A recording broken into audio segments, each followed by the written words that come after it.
The story begins with Jin fighting a dragon, which is his routine as a hunter, and after he manages to defeat it, he heads to the Hunters Guild, which comes as a surprise to the receptionist as this sort of thing takes over a week.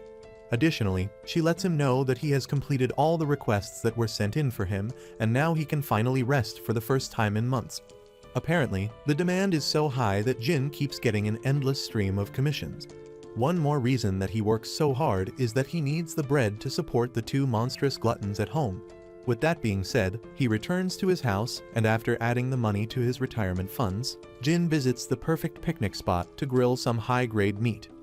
Furthermore, he decides to devour some rice balls as well, but fails to hold it in his hands due to how hot it is. The rice ball rolls down the hill and Jin runs after it. In the end, he manages to grab the rice ball, only to notice a deep pit right below him.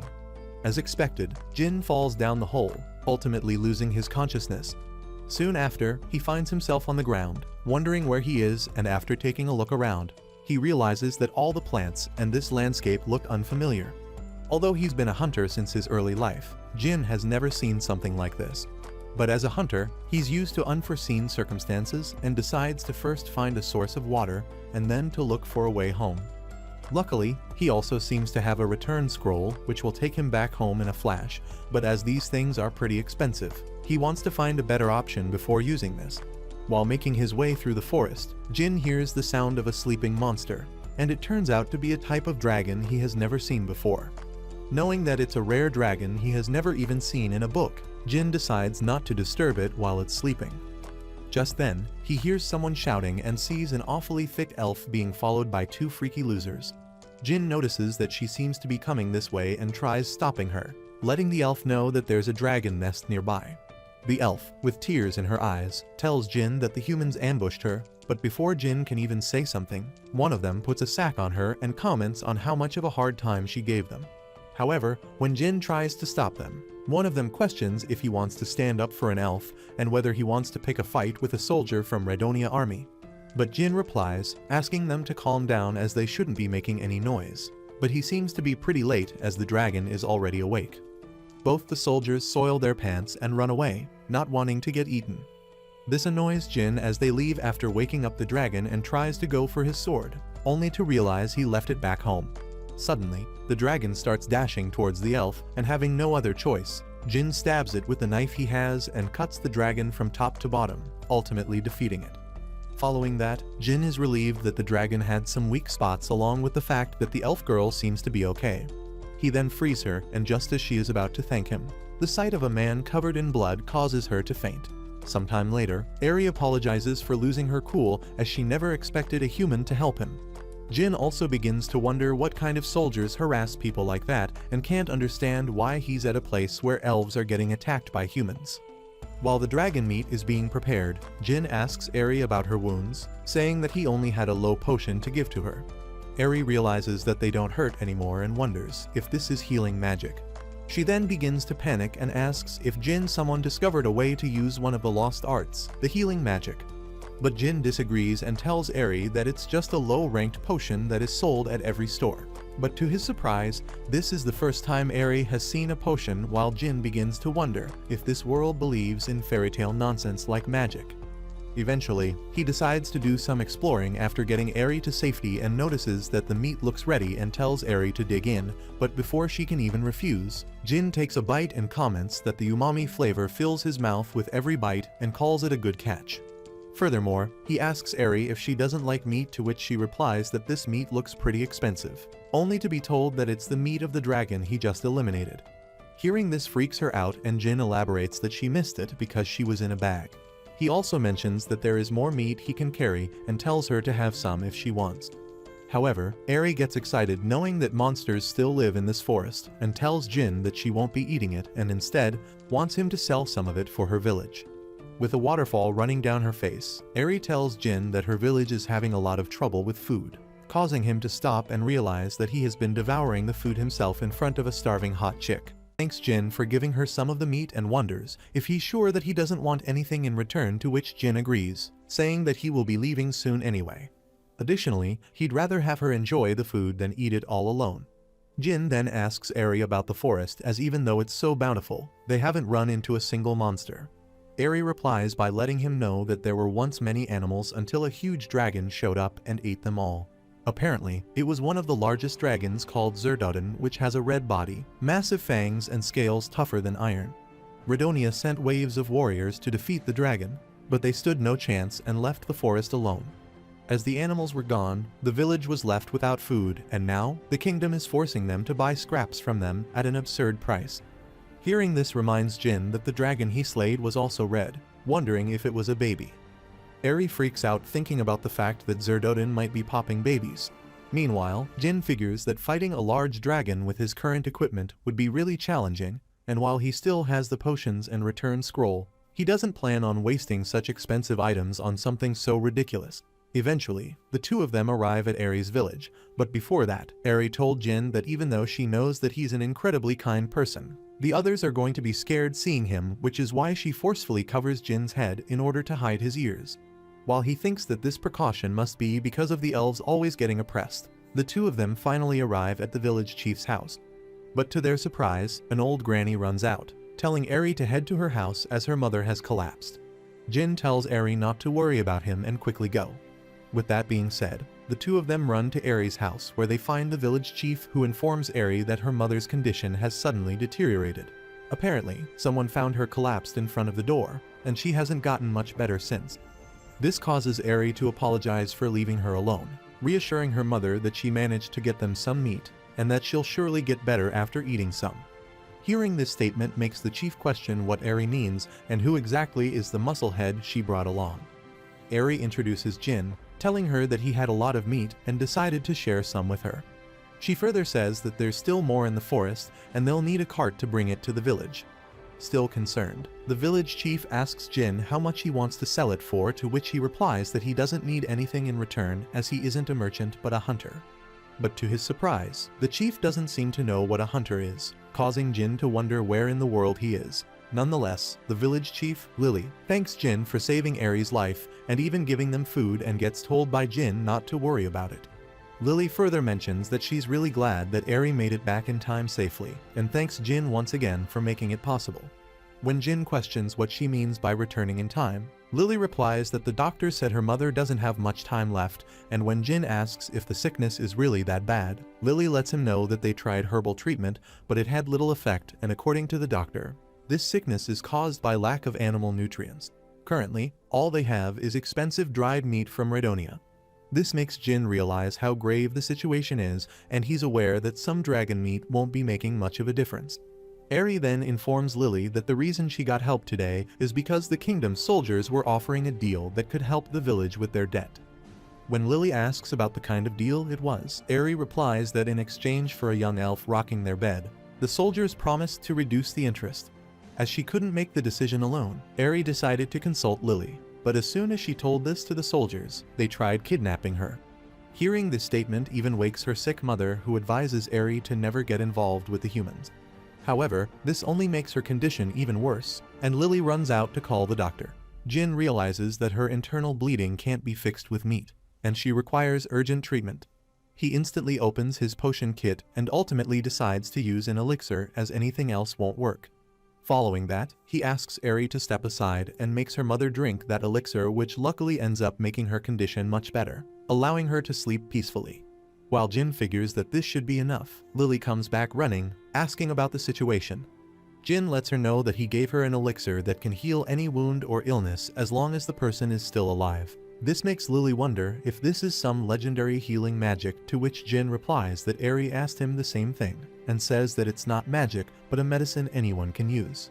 After that, he decides to take a leak, but before he goes, Eri calls out his name, thanking him with tears in her eyes. However, as soon as he shuts the door, Jin begins thinking how an elixir is something anyone can use, but it still comes at a huge cost. He then begins to regret using it, as it cost a whole year of earnings to buy one of these. Apparently, it can only be produced in tiny amounts by the most skilled alchemists. However, if he had used one of the low-grade potions, there's a good chance that she would have suffered until the end, which makes him believe that he did a good thing and that he shouldn't let something like this haunt him. Jin further thinks that he might run into the dragon if he goes back to the forest, and without his sword or elixir, he isn't really confident. But if he uses his return scroll, he can probably still get home and won't see this place ever again. With that being said, he informs the girls that it's time for him to leave. Additionally, he decides to leave the rest of his potions with them, advising them not to let things get as bad as with Eri's mother, as they are not as strong as the elixir. But before that, he wants them to eat meat and get better. When Eri argues that he might need the medicine for his trip home, Jin informs her that he has a way to get back immediately. Suddenly, they hear commotion outside, and after taking a look through the window, Lily notices the soldiers saying that they have come to relay a message from the king. Jin recognizes him as the guy who was chasing Eri and thinks how he's acting tough for someone who ran like a little coward.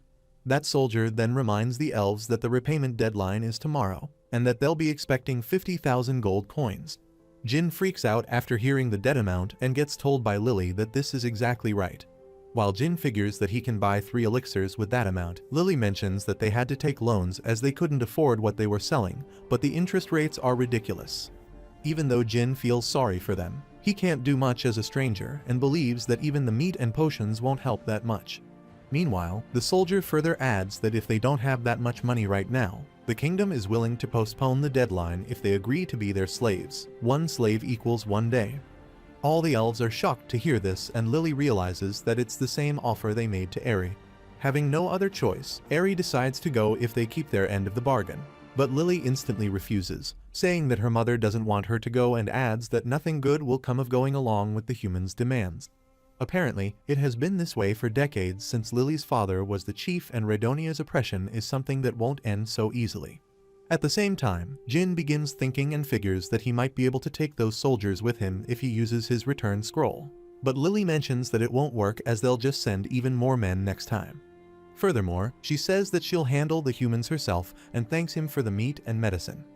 Afterward, Lily asks Eri to take Jin outside through the back entrance, and while walking away, he asks Lily and Eri's mother to stay safe. After arriving back in the forest, Eri takes off the hood Jin was wearing and tells him to come back if he ever needs something. With that being said, she says her goodbyes, and after advising Eri to stay strong, he disappears out of her sight using the return scroll. Before long, he returns to his original world, only to find himself standing on the cliff, about to fall again. Following that, he looks at the hole and thinks how it contains unknown plants, monsters and elves that have never heard of hunters. However, he also believes that there's no reason for him to go back, and he did everything he could. With that being said, he returns home and gets greeted by a little girl who lets him know that she's hungry, asking Jin to make some food. Just then, another girl sits on top of the first one, letting her know that she's bothering Jin. Apparently, they might look like little girls, but they are actually legendary monsters named Slirin the Slime and Ryu the Dragon. For some reason, they became attached to him and started living at his house. Afterward, Ryu tells Slirin to get off Jin, to which she replies that she's not that heavy, only to notice Jin struggling to breathe as Slirin's real body is quite massive. In reply, Slirin mocks Ryu for not being able to hide her wings, causing her to get furious. Luckily, Jin breaks the fight by telling Slirin that she's not heavy and complimenting Ryu's wings. Soon after, he makes food for the two of them and thinks that having food with the two of them like a family after coming home from a hard day at work is the sort of life he has been given. While he's lost in thought, both Slirin and Ryu manage to steal some food from his plate, and after seeing it empty, he figures that he has eaten everything and goes to do the dishes. Later that night, Slirin comes up to Jin, saying that he's acting weird, and Ryu adds that he didn't drink any booze, which means that something is troubling him. Slirin also mentions that he's spacing out a lot, and while his body is here, his mind seems to be somewhere else. While Jin thinks about how the elf's problem is something he shouldn't get involved in, Slirin advises him to do what he thinks is right, and Ryu figures that he's worried because he left something unfinished. This helps Jin make up his mind, and he walks away, promising to eat no meals until he's done everything in his power. Afterward, he heads to the storehouse, and knowing that he might have to fight the dragon, he restocks the potion, the elixir, and his trusty sword as well. After he's all geared up, Jin once again jumps down the hole, deciding to do whatever he can. Luckily, Jin ends up in the elves' forest again and asks everyone to wait for his return. On the other hand, Lily offers all the money she has to the soldiers, but they are still unsatisfied and ask Lily if she's taking the kingdom's soldiers for fools. However, Lily apologizes, saying that this is all the villagers have, asking them to have mercy on them. Suddenly, everyone hears a human asking them to let him through, and that human turns out to be Jin, who puts the bags of gold in front of the soldiers, letting them know that it's 50,000 gold coins just like they asked. Both Eri and the mustache master get shocked while Jin elaborates that he's going to pay off this debt of theirs. All the elves begin to wonder why a human is doing this, and the soldiers let their captain know that the coins are real and there are 50,000 of them. This causes that soldier to question Jin the reason he's helping the elves and from where he got that much money from. Jin replies that he doesn't need a reason to help as he remains a hunter, no matter where he goes. He further adds that he has been saving this money for retirement, but buying a village with thick elves isn't the worst investment either. While that human begins to wonder what being a hunter means, one of his men recognizes Jin as the person who defeated Zerdoden earlier. In the end, he is forced to return to the kingdom, but before leaving, he lets Jin know that he isn't done with him yet. Following that, Lily calls out Jin's name, and he hands her over the receipt of the debt. But she lets him know that it's not possible for them to pay him back as they don't have enough money. When Jin reassures her that she doesn't need to pay him back, Lily questions how they are supposed to repay their debt to him, as he was considerate enough to hide his human form, and even did so much for them. After thinking a bit, Jin lets them know that he couldn't enjoy his dinner the night he left, and was spacing out, thinking about them. Which is why he's only doing this for his own satisfaction, just so he can head back and enjoy his life with his family. Furthermore, he advises them to find new hunting grounds and trading routes to generate more wealth and use those coins for the betterment of the village. With tears in her eyes, Lily thanks Jin, saying that his kindness knows no bounds. Afterward, Jin mentions that the dinner's going to taste extra delicious now that this quest is done, and Eri invites him to stay the night and eat dinner with them instead. She then asks Lily if it's okay, to which she agrees, telling Jin that they want to treat him like a hero and hold a festival in his name. Later that day, while everyone enjoys dancing and celebrating, Jin is glad that it all worked out and remembers last night when Slirin and Ryu saw him in the storehouse, forcing himself to use all his savings and thinking that it might affect their food expenses. This resulted in the two of them appearing right behind him, letting Jin know that giving them less food is the one thing they won't forgive. This is the reason Jin has decided to work extra hard the moment he gets back. Elsewhere, in the Radonia Kingdom castle, the king freaks out after hearing that the story of a man defeating Zerdoden wasn't something the soldiers made up, and his assistant further adds that it's the same man who showed up at the village and paid off their entire debt. The king begins to panic as they rely on the threat of Zerdoden's existence to offer protection to the village and suck them dry to boost the kingdom's economy. Eventually, he orders his men to show the elf village and that man what happens when they go against the king. His assistant agrees, reassuring the king that their men are already headed there on some of their fastest horses. Meanwhile, fire erupts in the back of the village and starts spreading quickly.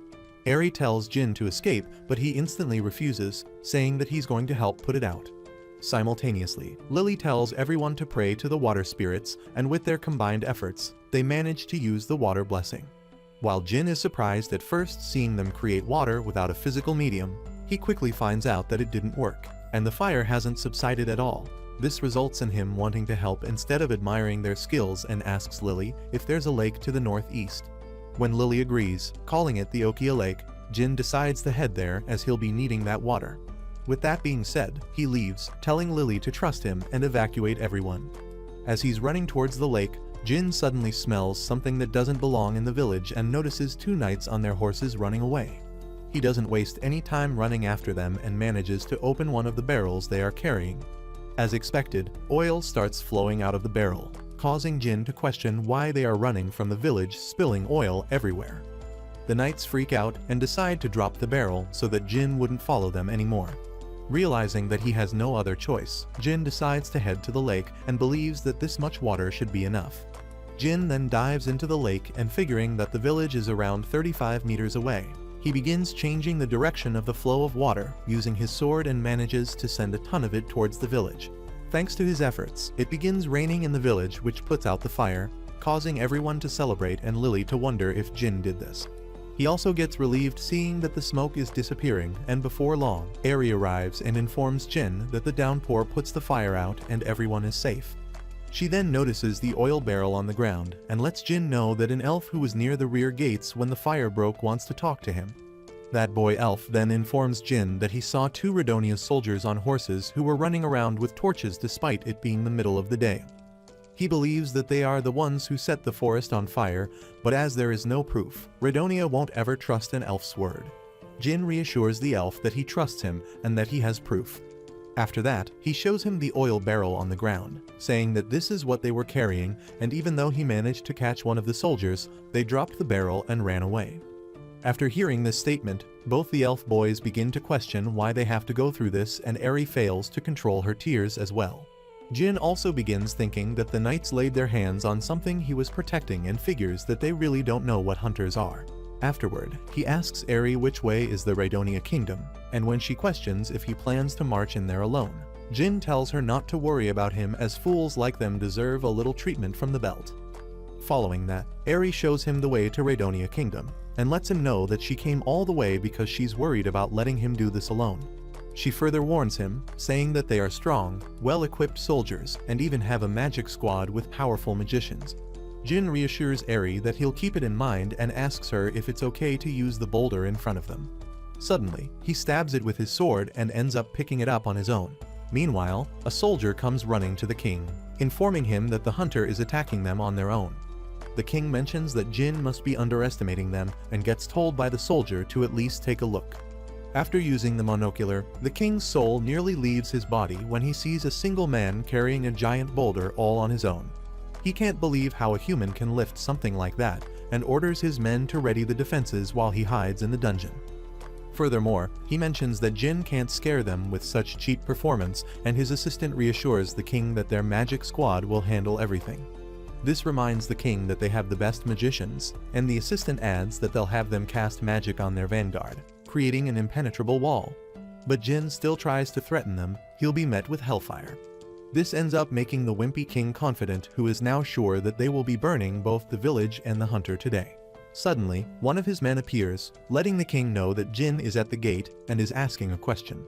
Apparently, Jin wants to know if they are the ones who set the elf village on fire. However, the king doesn't take this seriously, saying that this won't save him and orders the archers to fire at him. As expected, Jin replies by throwing the boulder at the castle, breaking the walls and almost ripping the king's head off in the process. Jin then thanks them for the warm welcome, saying that the fire magic was quite a captivating show, but he wouldn't call it anything more than a party trick. Having no other choice, the king ends up surrendering and apologizes to Jin, asking if he wants money or a title. Jin questions if the king thinks he's in a position to beg and reminds him of how he treated the elves. Additionally, Jin lets him know that he disturbed the peace in the village he bought using his own money, and this is what happens when someone lays hands on a hunter's possession. For now, he decides to call it even, and when Eri mentions that he's quite destructive, Jin replies that he was holding back as the only thing he did was destroy their castle. After returning home, Lily asks Eri about the negotiations and gets told that they ended up using brute force.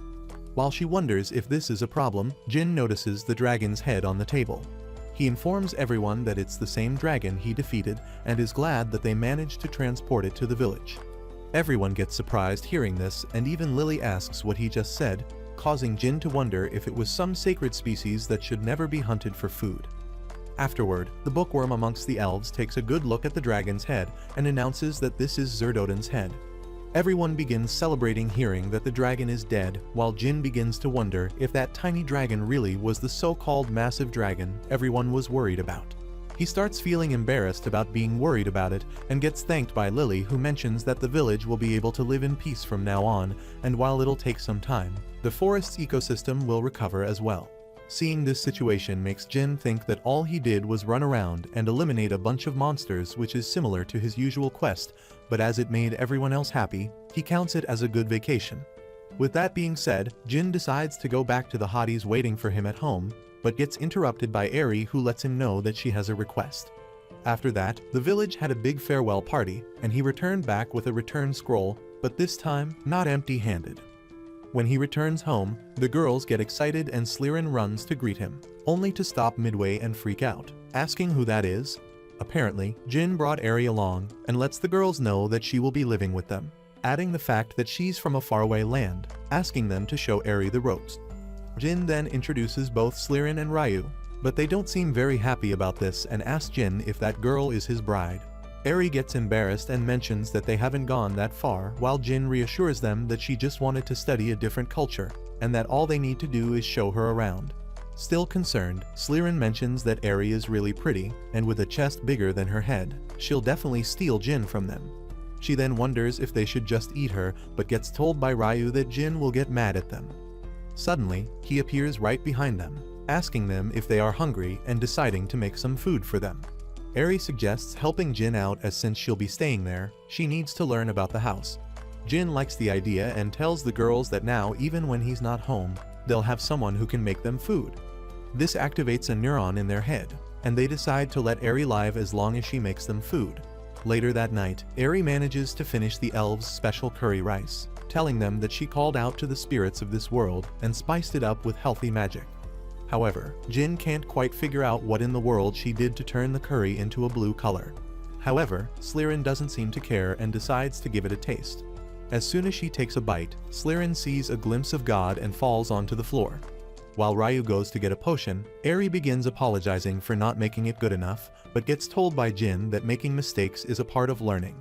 Meanwhile, Slirin is a bit upset, as even though everyone calls her a gluttonous ruler, there is something even she can't eat.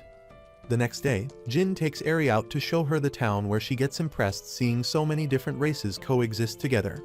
Eri mentions that she never could have imagined that such a world existed, and Jin suggests stopping by the Hunters Guild, to which she agrees.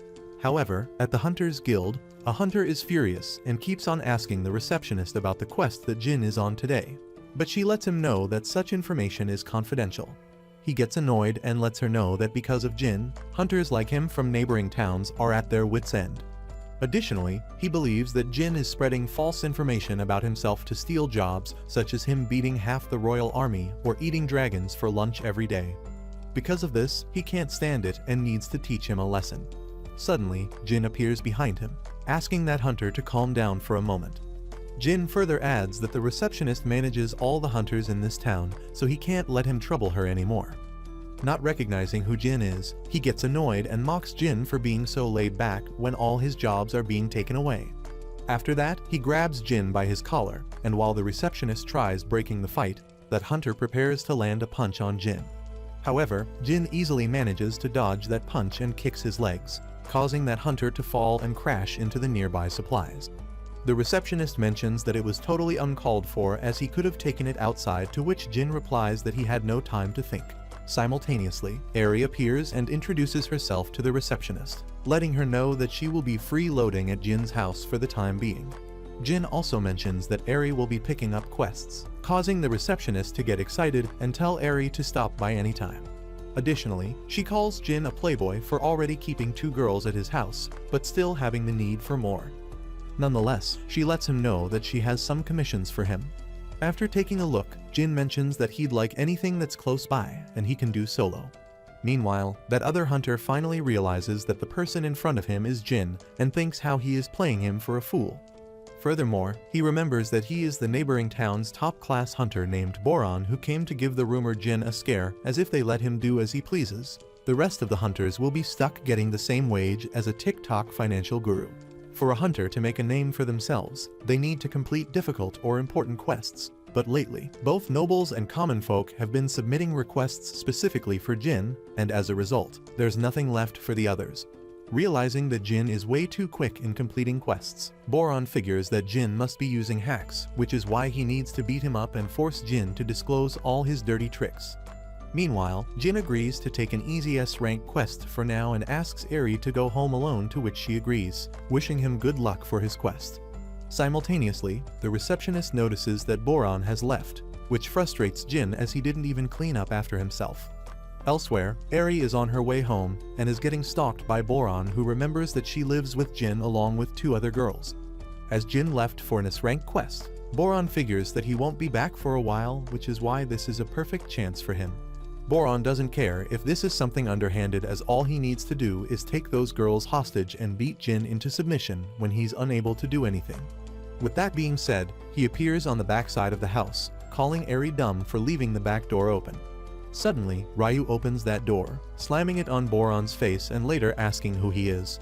He shamelessly introduces himself as Jin's friend, and to his surprise, Ryu instantly falls for his lies and ends up inviting him inside to wait for Jin's return. Now that the infiltration is successful, Boron notices that Ryu is a demi-human, and as demi-humans are tough to deal with when they resist, he decides to strangle her unconscious. Suddenly, a loud growling noise alerts the two of them, followed by Slirin's appearance, who lets Ryu know that she's really hungry. Boron is relieved after finding out that she's pretty young and decides to take them both out at once. Meanwhile, Ryu tells Slirin to eat Eri's cooking if she's hungry, to which Slirin replies that she can't eat that which is pissing her off. Seeing the slime all around her freaks Boron out, and he decides not to take her lightly. Whereas Ryu mocks Slirin for always acting cute in front of Jin, saying that she'll show him the real her this time. Slirin questions if she can really do that and decides to just end Ryu's life, causing both of them to get in their fighting positions. Surrounded by slime and flames, Boron begins to regret his decision, wondering what he got himself into. While the two of them continue fighting each other, Boron gives up and runs away, asking for help. Ryu mentions that it was Jin's friend, and they both realize that Jin's would be really angry if they scare his friend away. To prevent this, both of them start running after him. At this point, Boron realizes that this is a monster house, and that he shouldn't have involved himself with such a freak. On the other hand, Eri is busy cooking another one of her monstrous dishes and is sure that it'll be good this time. Once again, she made the elven curry rice and is sure that it has no flaws compared to the first one. Simultaneously, Boron struggles to find the exit and runs into the kitchen, only to bump into Eri, who has the curry pot in her hands. Realizing that the noise came from the kitchen, both of them hurried to the kitchen, only to find Eri on the ground along with Boron, who's fully covered in the curry she made. Slirin asks if he's okay, and realizing that he's a guest, Eri begins freaking out. Just as the others are starting to panic, Boron gets up and asks about the exit, as all he wants is to get out of the house alive. Additionally, he questions what this gooey, spicy thing is and notices his vision warping, along with a growing difficulty to breathe. Believing that he might be poisoned, Boron runs towards the exit, causing all three girls to rush after him in order to stop him from going outside. Seeing three terrifying creatures after him, Boron tries his best to escape, and coincidentally, Jin returns home at the same time. With a glimpse of hope, Boron begs Jin to save him, making Jin question if this is a new kind of monster. The girls let him know that it's his friend, but not remembering being friends with a curry monster, he decides to hand him in to the guild for now. Later that day, Jin suggests going on a quest together with Eri and proposes starting with a simple D-rank job. Slirin manages to find a job exterminating orcs, and when asked the reason, she mentions that they are pretty nice and crunchy. Meanwhile, Ryu also finds a job collecting herbs at the mountain top, saying that the open sky is heaven for a dragon, but gets denied by Jin. Lastly, Eri shows him two F-rank jobs she found, and realizing that both of them are close by, he agrees to take them. Afterward, Eri notices the missing section on the board and asks Jin about it, who lets her know that it's for all the hunters who went missing after taking a quest and haven't returned within a given amount of time. He further mentions that one would be lucky to find them alive, and quests like these are basically them looking for the missing person's corpses. Eri freaks out hearing the word corpses and figures that she'll die if she makes a mistake, but gets reassured by Jin that with Ryu and Slirin supporting, she's got nothing to worry about. After Eri's all geared up and has gathered all the necessary supplies, she mentions that she's ready for her first quest. But to her surprise, they easily manage to complete both the F-rank quests, and when Eri comments on how she was expecting this to take longer, Ryu replies that F-rank quests are a walk in the park. Afterward, the two monster girls mention how they like this place as it's pretty nice and the ground is also damp.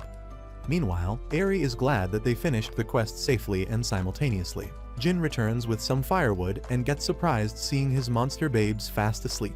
He then suggests making lunch while the others are asleep and decides to catch some more pigs, as they only needed 3 for the quest. Suddenly, all the pigs start squeaking, and at the same time, Jin and Eri notice a lot of dust in the air, making them believe that something is headed this way. Just then, an S-rank monster named the Black Flame Ox appears in front of them. As expected, Eri wets her pants, seeing that it's even bigger than Zerdudin, but gets told by Jin that she's in luck as these guys are pretty tasty. Slirin also wakes up and gets excited after seeing the ox, saying that they will be having a feast tonight. But just as Jin is about to attack, he notices some arrows sticking to the ox's peaches and notices a group of hunters running after it, trying their best not to let it escape. Sadly, he has to give up as it's already taken. Eri then notices that they are the same people who were on the missing hunter poster, and Jin figures that they took too long trying to hunt the black flame ox. But at the same time, she's glad that they are safe, and Jin adds that they are barely standing, and if things stay the same, they won't be able to take it down. He further says that they should go home if they're out of potions, as being stubborn won't do any good. Suddenly, one of those hunters tells her party members to look in that direction, and they instantly recognize Jin as the hunter who destroyed the Royal Capital's guild. Meanwhile, Eri asks if he isn't going to help them, to which he replies that even if he wants to, he can't because of the hunter code. Seeing Eri look confused, Slirin steps up and explains that the code is to never lay hands on a hunter's pretty, which is so well known that even kids know about it.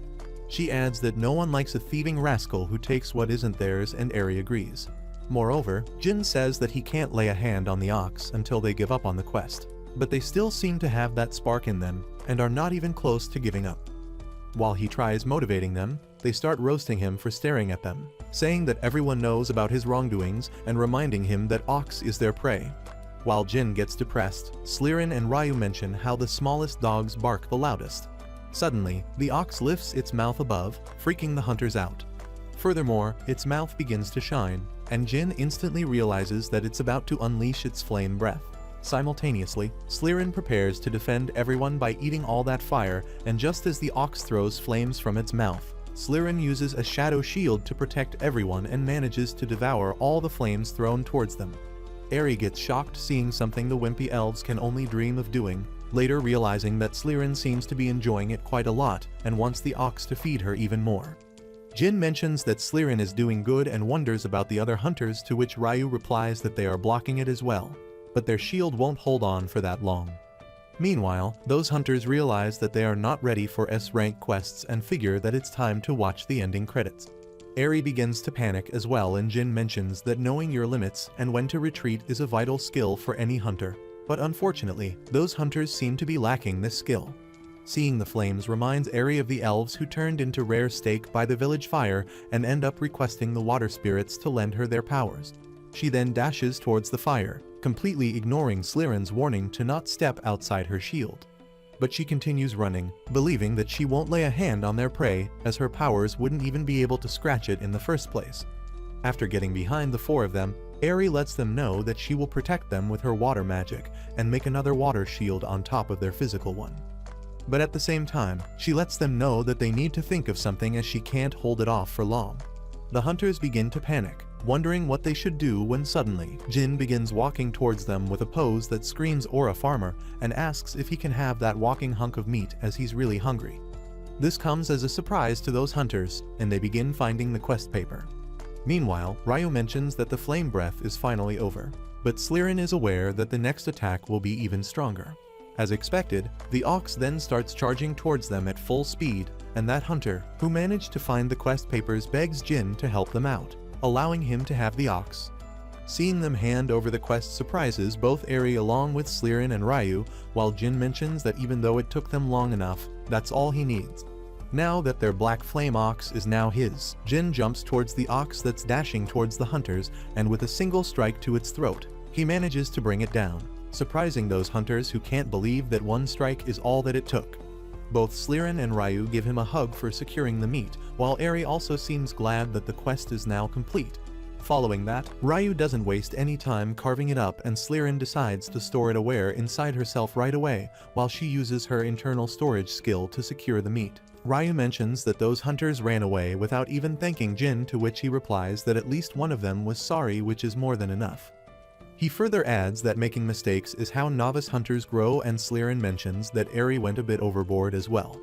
Ryu comments that she thought Eri was crazy when she ran out, but Slirin argues that she still managed to hold back the flames.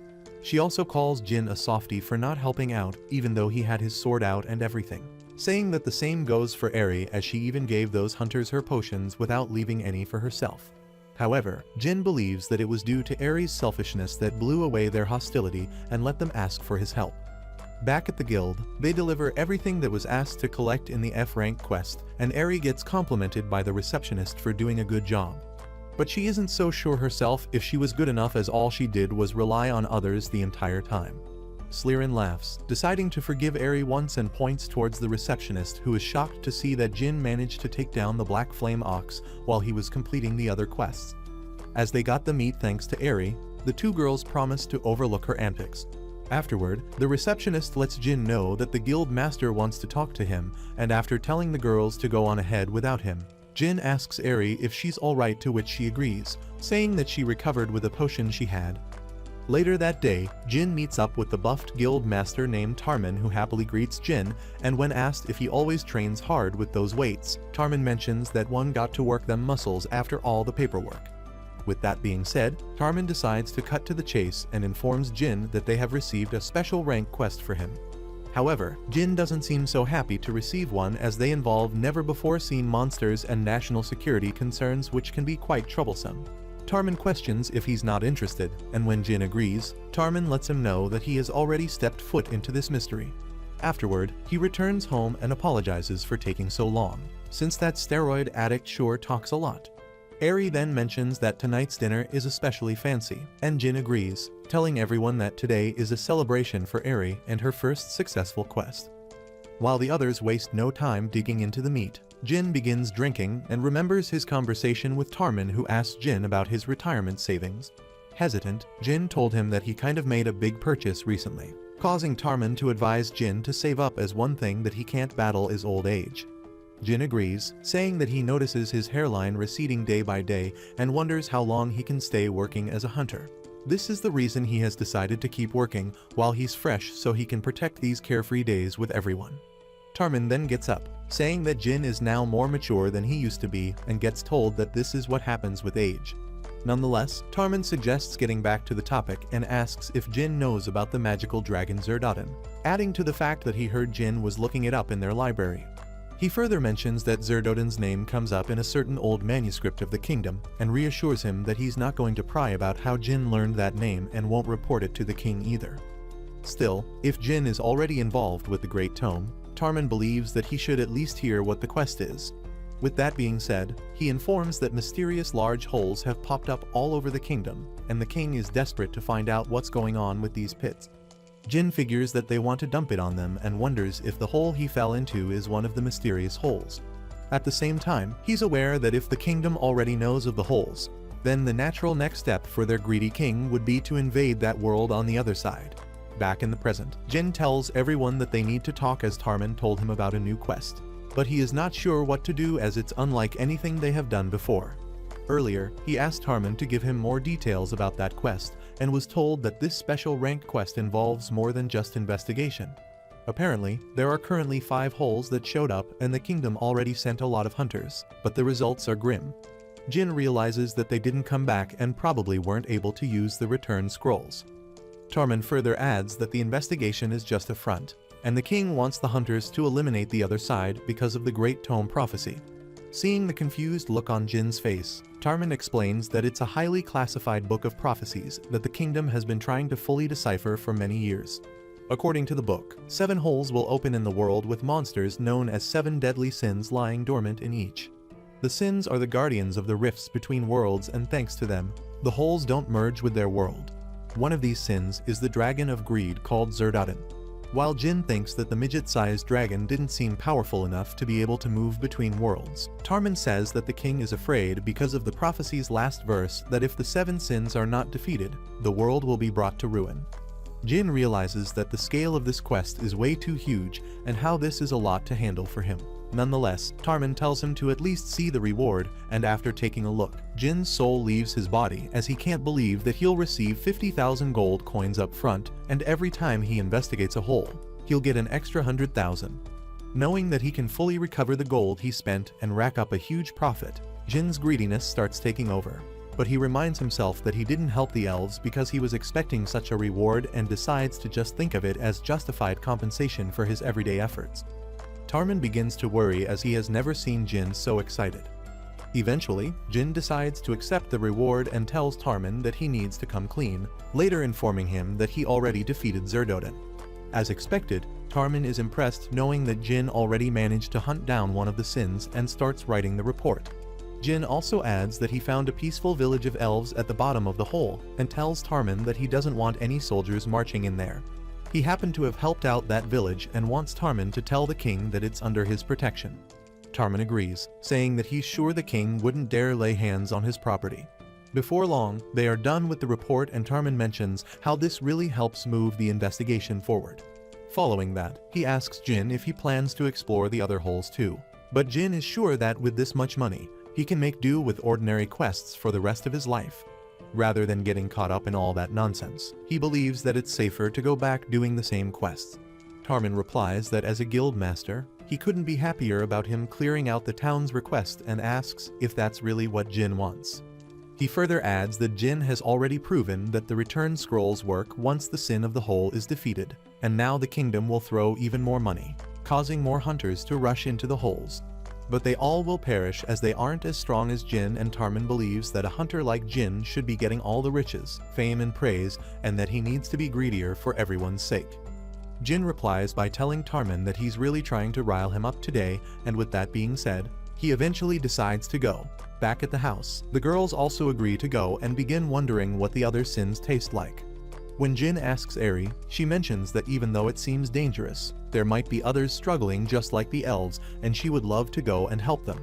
The next morning, all four of them arrive at the base of Ragna Mountain and take a look at the other hole, and after holding each other's hand, they all jump into that hole together. Following that, the four of them find themselves falling down from the sky. Just then, Ryu goes ahead and transforms herself into a dragon, allowing everyone to ride on her back safely. Eri questions if this is her true form, to which she replies that her actual body is much bigger. Meanwhile, Jin also praises Ryu for saving their lives, as he didn't think they'd emerge so high in the sky. Both Slirin and Eri begin to mention how hot it is, causing Ryu to comment that the whole ground is covered in lava. Jin wonders how they are supposed to get info on the sin, as he doesn't see a single creature down there, while Eri adds that this world is filled with tons of mana. This causes Jin to wonder if mana is what she needs to perform magic. Just then, Ryu interrupts, informing Jin that there is a spot of greenery beyond the lava. Figuring out that there must be people there, he tells Ryu to land for some water and start their search. But as soon as they land on the ground, Slirin starts complaining about how it's even hotter on the ground, and Ryu mentions that she's quite hungry after all that flying. When Jin asks Eri if she's okay, she agrees, saying that she's not good with the heat, but something mysterious is giving her strength, which must be the mana.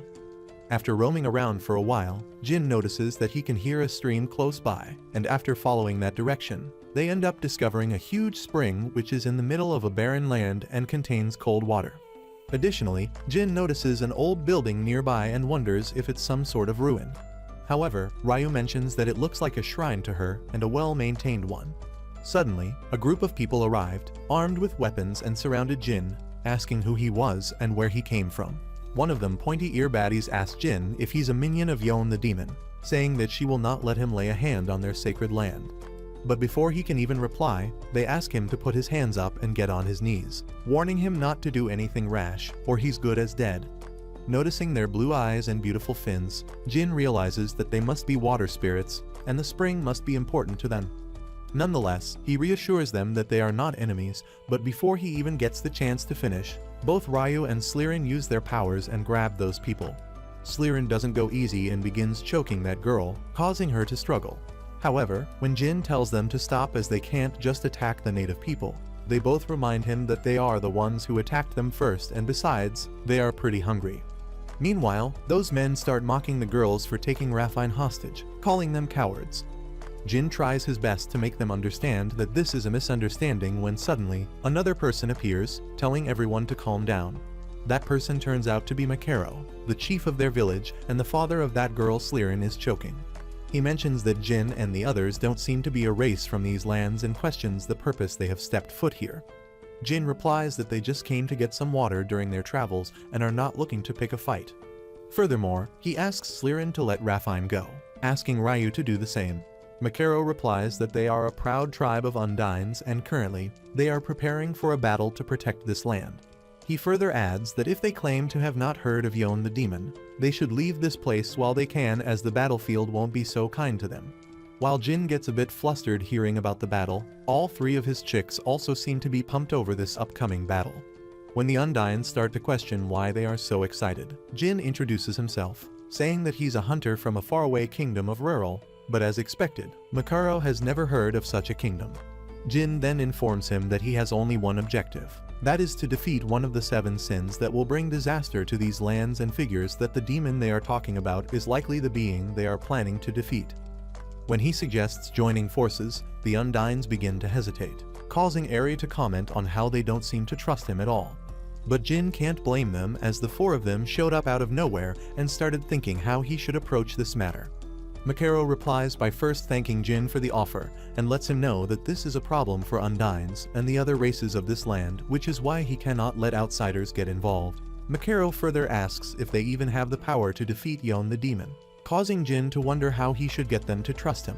Eventually, he proposes having a duel, and after handing his spear to Raphine, Makaro extends his hand, causing both of them to shake hands. While Eri is glad to see this, both the others can see that this isn't a friendly handshake at all. Following that, Makaro tightens his grip and begins judging Jin's strength without crossing blades, and after realizing what Makaro is after, Jin starts tightening his grip as well. As expected, Makaro realizes that Jin's grip speaks for itself and figures that he must have swung his sword countless times, as it's the hand any swordsman wishes to have. Not only that, but Jin manages to remain calm despite his bloodlust, which makes Makaro wonder how many times Jin has been on the brink of death. To everyone's surprise, Makaro then gets on his knees and asks Jin to lend them his strength, to which he instantly agrees. After ordering everyone to lower their spears, he takes everyone to their town, which Eri finds really pretty. But Raphine mentions that this place has completely dried out and informs them that she'll take them to the main state. Additionally, she apologizes for earlier, to which Jin replies that they showed up out of nowhere and it's only natural as they are prepared for battle. Just then, both the girls grab onto Raphine, introducing themselves. Raphine then mentions that she has experienced firsthand how strong they are and begs Jin to help their town. At the chief's house, the girls start complaining how thirsty and hungry they are, and luckily, Makaro brings them some ice-cold water, informing them that this place used to be brimming with water. But one day, a disaster struck their town when Yon the demon appeared before the salamander race, and their peace ended. When Jin asks if salamanders are spirits of fire, Makaro agrees, saying that there used to be 4 races, which included the Undines, the salamanders, the air spirit called sylphs, and the earth spirit called the gnomes. For generations, they used to live with unity, but suddenly, Yon the demon showed up before the salamanders and with a powerful spell, covered the land with lava and urged the salamanders to eliminate the other races. Due to this, the salamanders destroyed their sacred water shrine, and now there's almost no water coming out of it. After that, the 3 remaining spiritual races joined forces to eliminate Yon, but even though they broke through the Fire Town's defenses and were able to reach Yon's castle, it was completely surrounded by giant flame golems, and all 3 races were utterly demolished. While they were able to escape without casualties, the gnomes had their equipment melted and the sylph's magic was ineffective, which forced them to leave the elimination force and flee. While it was a tough decision, Makaro believes that it was the best chance they had to keep their races alive. When Jin asks the reason, he didn't flee. Makaro replies that they are water spirits, and without a water source like the shrine, they can't move anywhere. This makes Jin realize that the situation is worse than he thought, and gets interrupted by Slirin, who mentions that she's really thirsty. Makaro decides to bring some more, but Jin asks him not to and tells Slirin to bear it a bit longer. However, she mentions that her throat is drier than your DM's and reminds him that slimes are mostly made of water. Luckily, Eri lets her know that she can conjure her some water, and can make her as much water as she needs with water blessing. But Jin tells her to stop and asks if she's sure she can tell the Undines about her magic, to which she replies that it's okay as she wants to help out.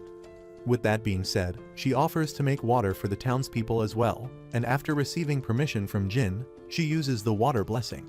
But to their surprise, the amount of water turns out to be unexpectedly high, causing her to drown the father-daughter duo as well as Jin. The chief's house starts looking like a 3M piss session, while Eri can't seem to understand why the water isn't stopping. Luckily, Slirin manages to chug all the water, and after they are done cleaning up, they notice Makaro lying on the floor, shocked. Jin questions if he's okay and Eri starts apologizing, but all he says is Goddess of Water, confusing the 2 of them. Afterward, he gets up and grabs Eri's hand, saying that the Goddess of Water has come to their rescue. Makaro further says that there's no mistaking it, as she's the only one who could conjure so much water with a simple prayer, and currently, they are witnessing the descent of the water goddess. However, Eri tries her best to tell him that it's a misunderstanding, and all he did was mess up her spell. But Makaro doesn't back down and mentions that if the salamanders had their god descend upon them, that it's natural that the water goddess would descend upon the Undies. He then asks Raphine if she thinks of it as a miracle as well, to which she agrees, adding the fact that Eri seems a bit too chill for a goddess. Just when Eri begins to wonder what they should do, Jin steps up and tells Eri that her identity is now exposed, and they have no choice but to save these people.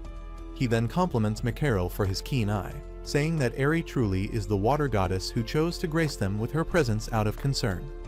At this point, both the father-daughter duo accepted this as the real goddess, and when Eri tries asking what he's doing, Jin replies by giving her a thumbs up. Afterward, Makaro makes Eri sit on the throne and announces that the water goddess has descended upon them. As expected, all the townsfolk start going crazy, thinking that she will save them from the evil clutches of Yon.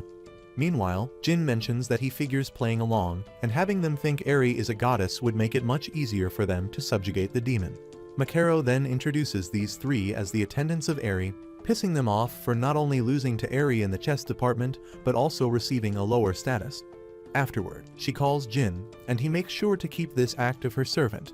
Eri asks what he plans to do if they realize that he lied to their faces, and lets him know that the flood wasn't due to her own powers. It happened because of the extreme concentration of mana in this world, which made her magic go rampant. However, Jin finds it incredible, as this means she can be a powerful mage while they're in this world. But when she argues that it's out of her control, Jin calls it a trivial matter, as they will defeat Yon the demon and use her magic to help this town. Lastly, he advises Eri not to pretend to be a goddess and really become one instead. Not wanting to betray their hopes, Eri agrees to help the town until he has defeated Yon the demon. Afterward, Makaro asks Eri if she can be an oracle for their people, and when she agrees, the oldest Undine she has ever laid her eyes upon steps up and gets advised by Eri to take good care of his health. Ryu begins to think that being a goddess sounds like a pain, to which Jin agrees. Just then, Slirin mentions that she can smell something tasty, and Jin also mentions that it has a rich aroma of thoroughly cooked seafood. Raphine then appears, asking the three of them to have some food while they wait. Following that, a 3-star chief appears as well, reassuring them that their village is second to none when it comes to food. He then reveals all the dishes, which look transparent and are called the wet water cuisine. Without wasting any time, Ryu begins slurping those noodles, and Slirin makes sure to devour all the meat buns, while Jin comments that he can never make something this good back at home. After finishing their portions, they mention how good it is and notice Eri staring at them, causing Jin to reassure her that they'll save some for her. The next morning, the three of them are waiting for Eri's arrival, and Jin mentions that she should be here with Makaro and the others at any moment. Before long, Eri appears sitting in the palanquin, shaking like an old washing machine. Ultimately, they put the palanquin down and Eri steps out, still dizzy from the ride.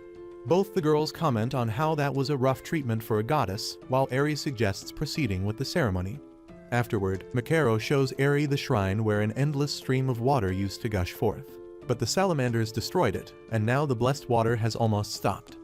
Eri figures that there used to be a magic circle there, and that it should be able to continuously summon water by combining the earth's energy with mana. But as part of the building was destroyed, the circulation of energy has been disrupted, but if they can restore the cycle, the water will start flowing again. Hearing this makes all the Undines excited. Meanwhile, Eri asks Makaro to raise the pillars and the priests to recite the incantations. Additionally, she asks Jin and the others to take it easy, to which they agree and let her know that she's pretty reliable, causing her to blush. She then remembers how she got to hear the feelings of everyone, and with the lava closing in on them, she'd like to solve their water problem. At the same time, she doesn't want to ride that palanquin again, which is why she's motivated to finish this quickly. With that being said, she begins praying and filling the magic circle with mana. Seeing her pray makes Makaro tell everyone to cheer for Eri, and they all begin shouting and dancing, reassuring her that they'll keep supporting her with their ancestral dance. Terrified of their performance, Eri decides to finish this quickly, and seeing everything that has been happening, Slirin mentions that she's glad she wasn't chosen to be the goddess. Before long, Jin appears, and when Ryu asks if Eri is okay, he agrees and mentions that once the people have their water, they need to defeat the sin, and for that, they need information on the demon. Suddenly, he notices a fisherman nearby and decides to go and check them out. Following that, he calls out to her, letting her know that this place might get flooded soon, to which she replies, asking him to let her stay for a bit longer. He then notices the fish she caught, and when that person asks who Jin is, he introduces himself as an ordinary old guy, letting her know that he isn't an Undine as they have fins for ears. Jin then figures that she must not be an Undine, to which she agrees, saying that she just came to check them out, to see what all the fighting's been about. She further mentions that the lava will swallow this place soon, and if all the Undines die, she won't get to see them anymore, so she wanted to do it while she can. This makes Jin question if she's a salamander, but she disagrees, telling Jin that he's pretty close. He further adds that the Undines won't die as he will take down Yon the demon himself. Furthermore, he reassures her that she can come and hang out again when the battle is over. Just then, he notices the water level rising and realizes that the shrine has been restored. That girl also starts walking away, letting Jin know that he can't defeat Yon the demon as he's just an average old guy.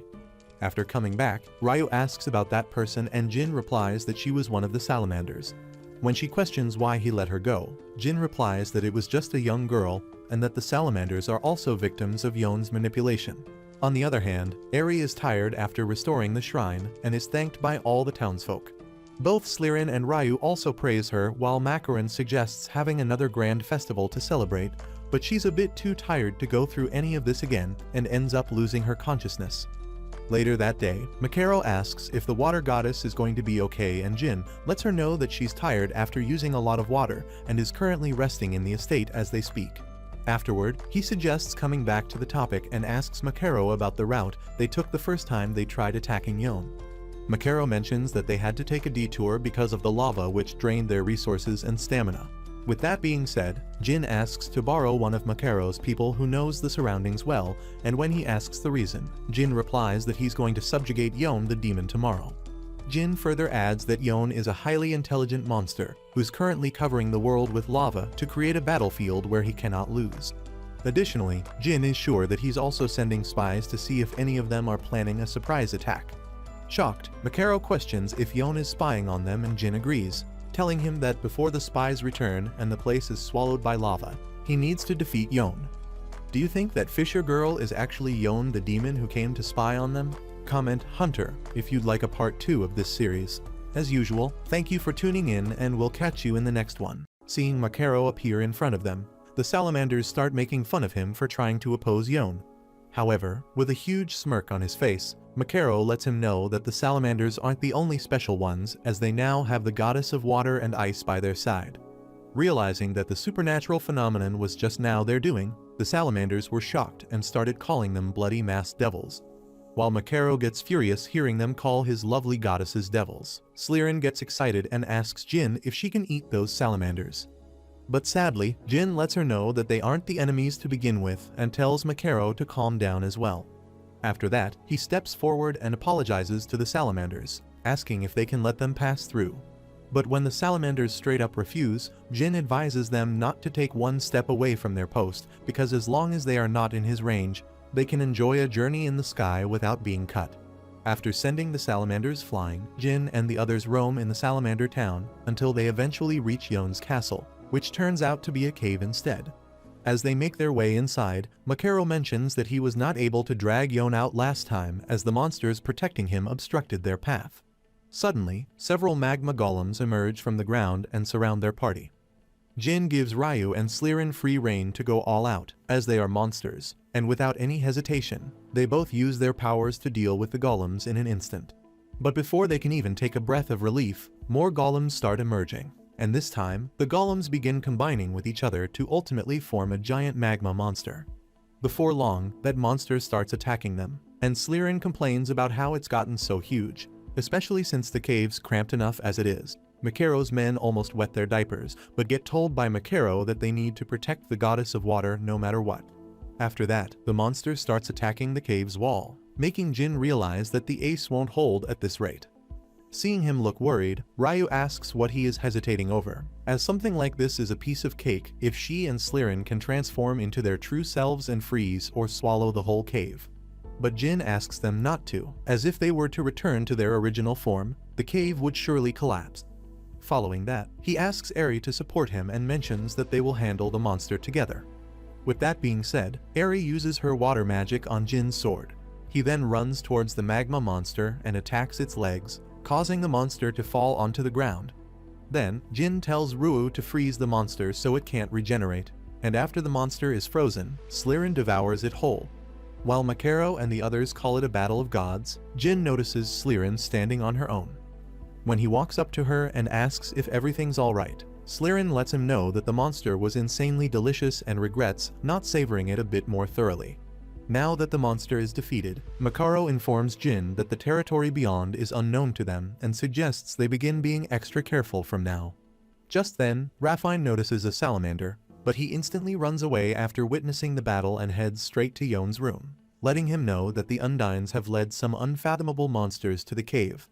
However, Yon doesn't seem to care and calls this situation a pain.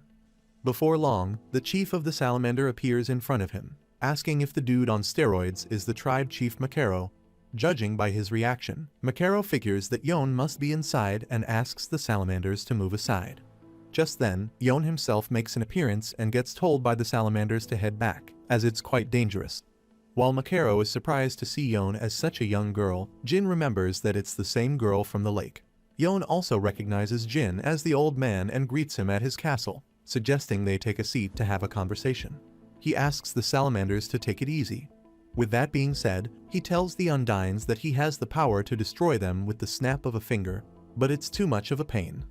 This is why he is ready to give them a chance to live if they can worship him as a god, like the salamanders do. Makaro gets furious hearing this and lets Yon know that the god of Undines has forever long been the goddess of water. He further says that the Undines would rather die than bow their heads to a flat-chested shorty like her. Yon replies by saying that he doesn't like fighting, but it seemed like he had to destroy the world, so he was faced with a tough choice as well. Eventually, he ordered the salamanders to wreak havoc and destroy the land. If the world is inhabitable, it means it's pretty much destroyed to him. Makaro almost loses his cool hearing this, but gets told by Jin to calm down as Yon is just provoking him. Makaro tells Jin not to stop him as he can't forgive Yon for destroying their sacred shrine. At the same time, the salamanders begin yapping as well, calling the Undines inferior and telling them to surrender their lives. However, Jin asks them to make this even worse as he plans to make the two races stop fighting. This results in all of them arguing with each other, which ends up annoying Yon, and he tells the salamander chief to step aside. He further tells Jin that he liked him, but seeing that he brought the two monster girls along, they'll have no other choice but to fight. After that, Yon raises his hand and, after saying that he'll make them drop all that resistance, anger, and fighting spirit, uses the power called blissful depravity. Suddenly, everyone begins feeling pretty weak to the point that they struggle to even stay on their feet, except for Slirin, who is confused why everyone's like that. Yon mentions that their body and mind should feel like mud right now and advises them to leave while they can still move. Jin figures that she has the ability to steal other people's powers and realizes that she's truly a special rank monster, even though she looks like a short queen. After that, he tells Makaro to leave alongside Eri while Yon isn't taking this seriously, to which he agrees. Before leaving, Eri comments that while she can't fight alongside them, she wants to give them her water blessing to protect them from the heat. After receiving the blessing, Jin asks Ryu if she can move, and she agrees, letting Jin know that she still feels a bit heavy. Meanwhile, Slirin lets them know that she's feeling better than ever, only to transform into a pocket-sized slime. Yon starts laughing at Slirin, asking if she's sure about that, seeing as she can't even keep up her human form. He then calls Ryu an itty-bitty dragon and Slirin a hyperactive slime. Hearing this pisses them off, and they remind Yon that they are legendary monsters as well, to which he replies that it doesn't matter because as long as they are in this world, they can't escape blissful depravity. Still struggling to keep it together, Jin asks Yon the reason she wants to destroy the world. Yon lets him know that she was thrown into this world, and initially, she thought she'd just sleep until the day she died. But before long, a voice telling her to destroy the world started repeating in her head. Hearing this makes Jin realize that she is from another world, just like him, and calls Yon one of the 7 deadly sins. Yon also figures that Jin must have come from the hole and mentions that he shouldn't be poking his nose in other worlds. Jin replies that he has his own reasons and takes out his sword, telling Yon that while he feels bad hunting a monster in the form of a young girl, he doesn't have much of a choice, considering she's so set on destroying this world. Yon replies, telling Jin to prepare himself for death, adding the fact that she's pretty strong even though she looks like a little girl. Suddenly, the whole cave starts shaking, and without wasting anything, Jin tells the two monster girls to cover him and dashes towards Yon. He decides to strike Yon head-on, and to defend herself, she uses the flame wall. However, Jin manages to cut through that wall, surprising Yon, who can't believe he's so agile when he's under her spell. After Jin completely destroys the wall, Yon is left with no other choice but to dash. She keeps attacking him with other spells like Flame Barricade, but it doesn't seem to have any effects. This makes Yon question if Jin really is a human, to which he replies that if not for sheer willpower, he wouldn't even be able to stand, as his arms are numb. However, compared to a hangover after a fun night out with the baddies, this is no big deal. Hearing the word hangover makes Yon ask what kind of curse it is, to which Jin replies that she'll never know and lunges at her. In a desperate attempt, Yon uses her flame javelin and flame wall. At the same time, both Slirin and Ryu step in and use their powers to deal with her spells, allowing Jin to attack Yon and break the belt tied to her neck. After Yon falls to the ground, Slirin and Ryu realize that they are back to normal, while Jin puts his sword to Yon's neck, saying that he doesn't like eliminating humanoids and wonders if there's any other way to finish this. Just then, Yon's heart begins beating faster than before, and simultaneously, all the magma covering the world starts to disappear as well. All the traces of magma that disappear start coming back to Yon, and before long, she opens her eyes, leaving Jin and the others confused. She then wakes up, saying that she can't even use the blissful depravity, and finds Jin pointing his sword at her. Yon instantly freaks out while both Slirin and Ryu jump on her, saying that it's the perfect chance to eat her, considering how weak she is right now. Eventually, Yon gives in and surrenders, letting Jin know that it's his win.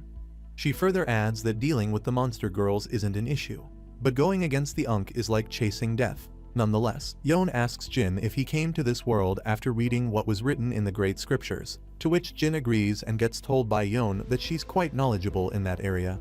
When Jin mentions that he'd like to hear what she has to say, Yon suggests striking a deal and says that she'll tell them secret information about the Great Scriptures along with a way to get rid of the 7 deadly sins if Jin agrees to let her go. However, Slirin warns Jin not to get deceived as she literally got a devil's tail, to which Ryu agrees, saying that devils are quick to lie. After thinking about it for a while, Jin agrees to accept the deal as they won't get many opportunities to gain such intel. Yon celebrates by jumping on Jin's back and asking him to bring her back to his world. Jin is then told that the existence of the 7 deadly sins is erased once they get away from their world and figures that this is another way to deal with them. While he has agreed to bring her back, Slirin is disappointed that she won't be able to eat that devil, and Ryu continues to warn Jin that Yon will betray him at the brink of an eye. But before that, Jin tells Yon that he has a condition and says that she will have to live at his house for a while and will be provided with food as well. But to his surprise, there was nothing she looked forward to more than sleeping all day and having 3 meals. After they exit the cave, Eri freaks out to see him with Yon.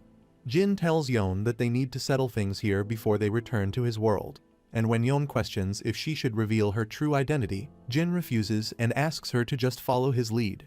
Concerned, Makaro also asks Jin to explain what's going on, and Jin realizes that they just can't say that the water goddess defeated the fire god, as it will create a hierarchy among the gods, which will also affect the races following them. To deal with this, Jin, calling Eri the water goddess, informs her that the wrath of the fire god has been contained and that she can now finally return to the land of the gods. He then apologizes to both Makaro and the Salamander Chief for keeping them in the dark and reveals that Yon and Eri are actually best friends. He further adds that due to a misunderstanding, the two of them have a fight, and Yon stormed out of the godly realm. Her short temper burned up inside her and broke her into 100 fragments, which flew into 100 different worlds.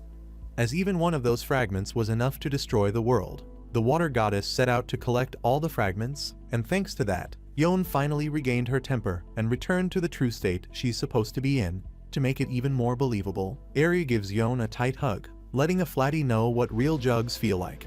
Now that both the goddesses have been reunited, Ryu and Slirin start clapping, and Jin apologizes to the Undines and Salamanders for the inconvenience.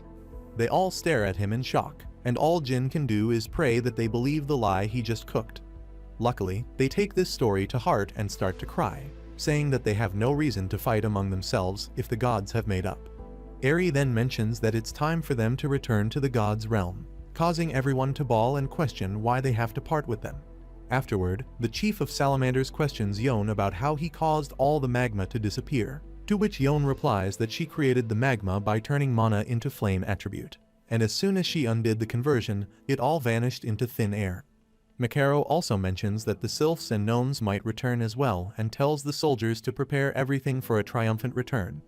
While the chief of those two races puts behind their differences, Yon asks Eri if she's also pretending to be the water goddess, and seeing her panic, Yon walks away, saying that she doesn't really care. On their way back to the town, Slirin notices that the air is much fresher than before, and soon after, they witness the town back to how it was meant to be. Everything seems to be floating on water now, and even Yon is surprised to see the place where the Undines live. Everyone starts welcoming the water goddess back, and Raphine notices her childhood friend back in town as well. She then asks Jin if it's alright with him if they take the direct path to the estate, to which he agrees, although confused by what she meant. With that being said, she grabs his hand and dives into the water, where they all witness an entire city established underwater. After enjoying the short swim, they eventually reach the estate where Makaro is already present to greet them. He mentions that they would love to celebrate by having a banquet, but Jin is in too much of a hurry to leave. Nonetheless, he requests Jin to at least let them send them off, as there's already a huge crowd gathered on the main street. After Makaro and the others leave them alone, Jin takes a breath of relief and thanks Eri for playing along with the lie he had constructed. He further says that they will now be able to return home and asks Yon to play the role of the fire goddess for one last time. Yon agrees, mentioning how surprised she is to see everyone get excited over such a ridiculous story, and lets Jin know that he'd make for a good demon. This results in the monster girls asking Jin if he really wants to collect monster girls like Pokemon cards, as they can't see themselves getting along with her. Suddenly, Eri returns and says that she won't let Jin's story remain a complete lie. After taking off her helmet, she grabs Yon's hand and mentions that if the two of them become friends, then there will be some truth to his story, which is why she'd love to have her go back with them. But to her surprise, Yon ends up laughing, saying that she thought Eri was a weird mermaid or something. That said, Yon informs Eri that she's not good at seeing through lies when there's no ill intent and puts forward her hand, hoping that the two of them get along. On the other hand, she could feel that the other two are emitting a lot of ill intent right now. Later, as they prepare to leave, all the citizens start cheering for them, and Makaro promises to pass on this story to the younger generation. Raphine also apologizes for doubting him at first, and after this warm see-off, they eventually leave the city and return to the jungle. Now, all that's left is to use the return scroll, and seeing something like this for the first time, Yon asks if it's going to get them out of this world. However, Jin replies that he's not sure as they haven't subjugated her yet, to which Yon replies that she's sure it'll be fine. Jin further adds that this might help them decipher the Great Tome as well, which comes as a surprise to Yon, but before she can say anything, Jin uses the return scroll, and as it gets activated, Yon lets him know that the Great Tome doesn't get deciphered, it gets filled in. According to her, the Great Tome is an incomplete grimoire. Following that, they return to their original world, and while everyone comments on how there's no place similar to home, Yon stays silent. This makes Jin question if she doesn't like this world, to which she replies that it's decent as it's got some nice mana, which makes it a good place to be a shut-in neat. Seeing as they are already outside, Slirin suggests having lunch and taking out all the wet water cuisine they got from the Undines. However, Jin mentions that he needs to take Yon to the Hunters Guild, and when Slirin warns him that they will end up eating everything by themselves, he lets her know that it's alright with him. After that, the girls start munching down the food while continuously bad-mouthing Yon, and when Eri advises them to get along with her, she instantly gets shut down by them. On the other hand, Jin pays a visit to Tarmin and lets him know that he has explored the hole near the Ragna Mountains. Tarmin is impressed by his speed as the other hunters from the capital haven't returned yet, which comes as a surprise to Jin as he wasn't aware that other hunters were investigating the holes as well. Tarmin then questions Jin about the girl he brought along, to which he replies that she's a resident from the hole, and things led to him bringing her to their world. Meanwhile, Yon starts jumping on the chair, commenting on how it's softer than a boomer who can't take Gen Z humor, and when Jin tries telling her to behave, he gets told by Tarmin that it's totally fine. Following that, he suggests getting back to the topic and mentions that the capital has deciphered more of the Great Tome. Tarmin then begins reading it out loud, informing Jin about Yon, the demon who uses her powers to draw strength from others and gain control over the land. Furthermore, he mentions that her Yon has ash hair, dark brown skin, and eyes of amber. Simultaneously, Yon takes off her hood and reveals that she's the demon he speaks of. As expected, Tarmin freaks out and questions Jin about it, forcing Jin to reveal that the girl in front of him really is one of the 7 sins. Jin then explains that they just need to get the sins out of their world, which means that there's no reason to actually eliminate them.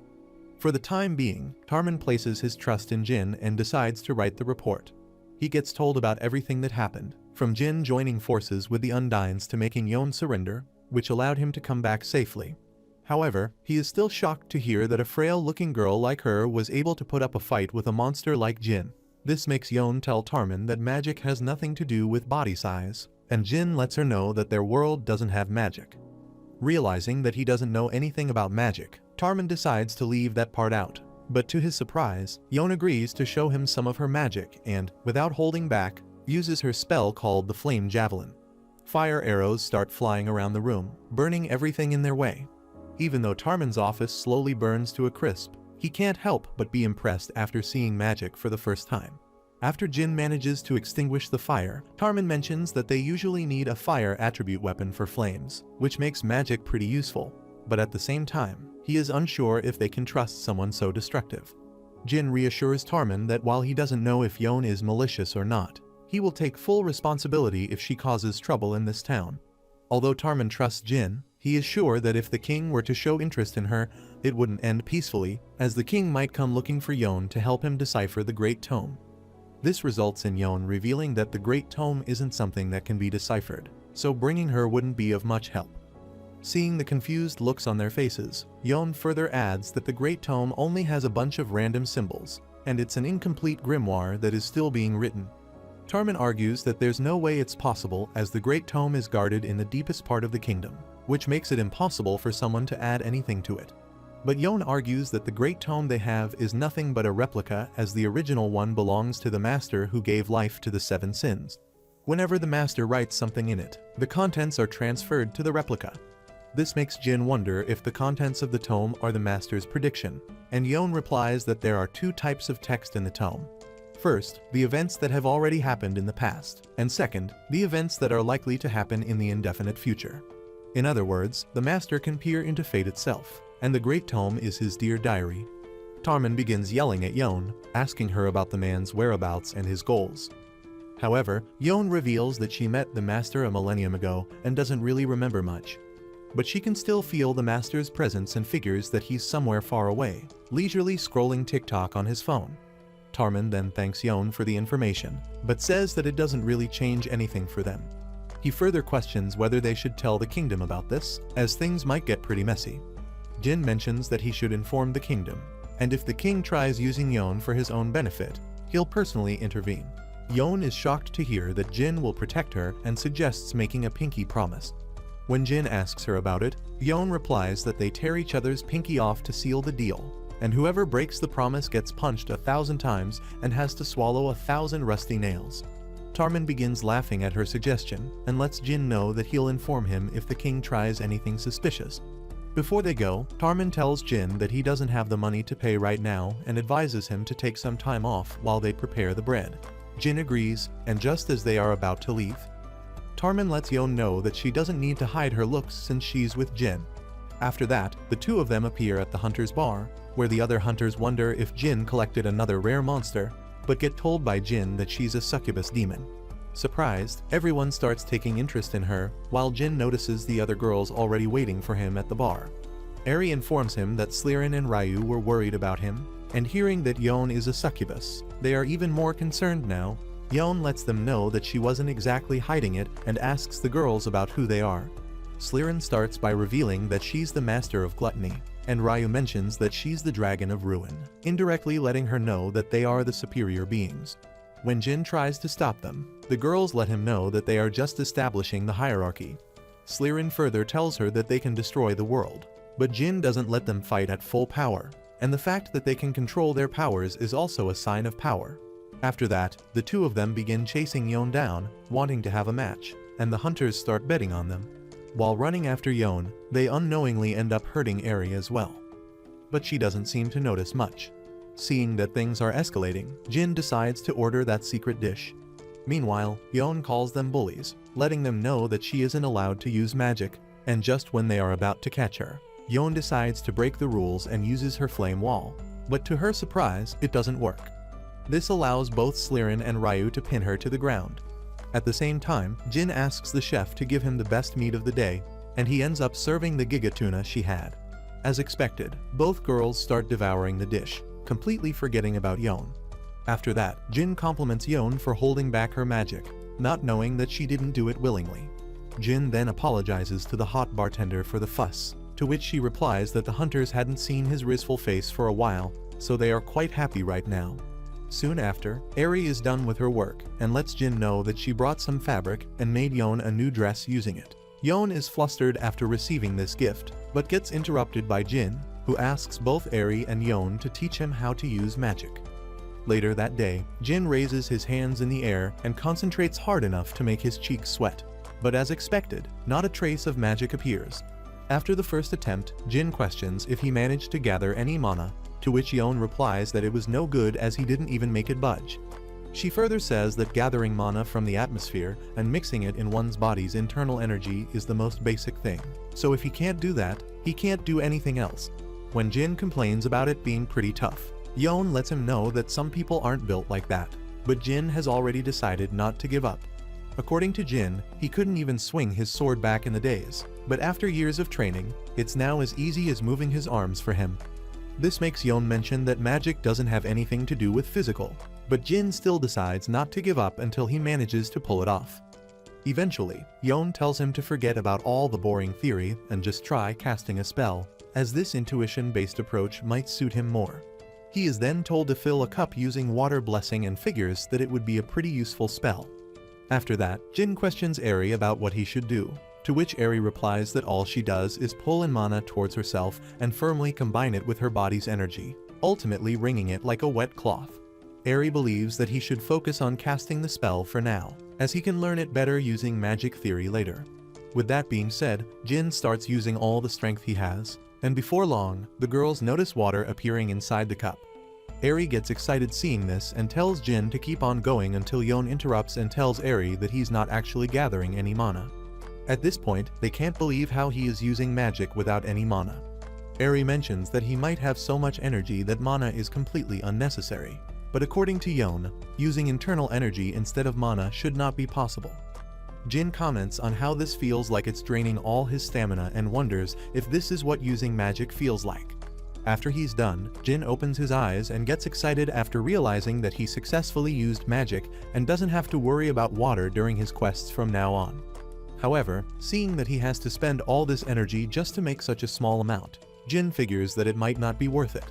Eri adds that maybe some other element might be more fitting for him, as water needs accuracy and control. She then asks if fire would work better for him, to which Yeon agrees, saying that it's surely more destructive. After that, Yeon tells Jin to gather up mana and internal energy, focus it in the center of his body, and shoot it all out at once. To her surprise, Jin manages to do it in his first try, and once again, he is doing it without gathering any mana. But after seeing the fireball growing bigger and bigger, Yeon suggests that he should probably stop as it's eating his hand, but Jin replies that he feels like he's about to get the hang of it. The fireball continues growing at a rapid rate, leaving Yeon with no other choice but to run away with Eri. The fireball then completely envelops him, and Yeon uses her flame wall to protect herself and the girls from Jin's magic.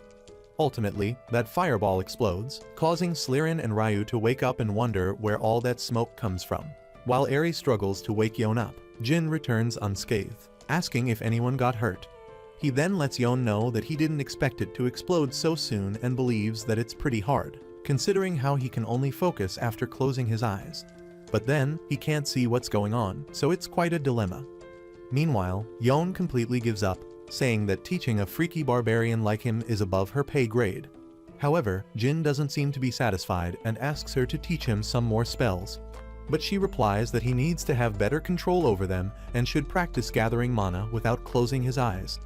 After that, Ryu interrupts, asking if he's done playing by himself, and Slirin adds that they don't get many chances to hang out, so he should spend some time with them as well.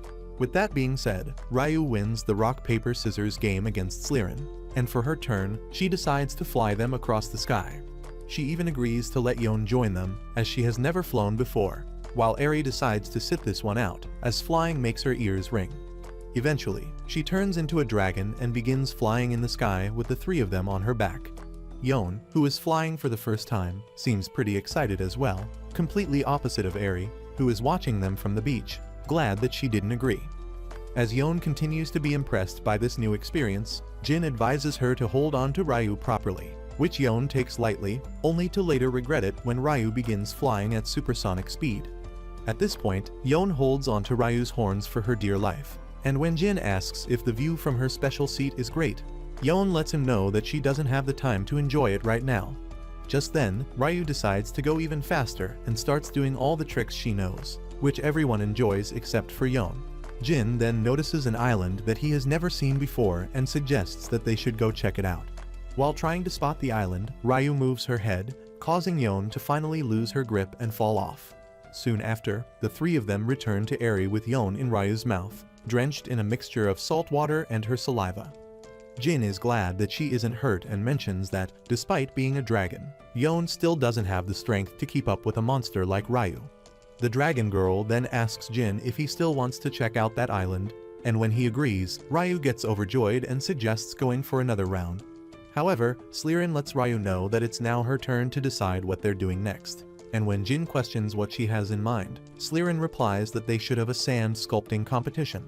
Furthermore, she notices that Eri has already made a sculpture of her own, making Slirin wonder if she can read minds. Eri replies by informing her that she was bored and figured that she'd make something while waiting for everyone to return.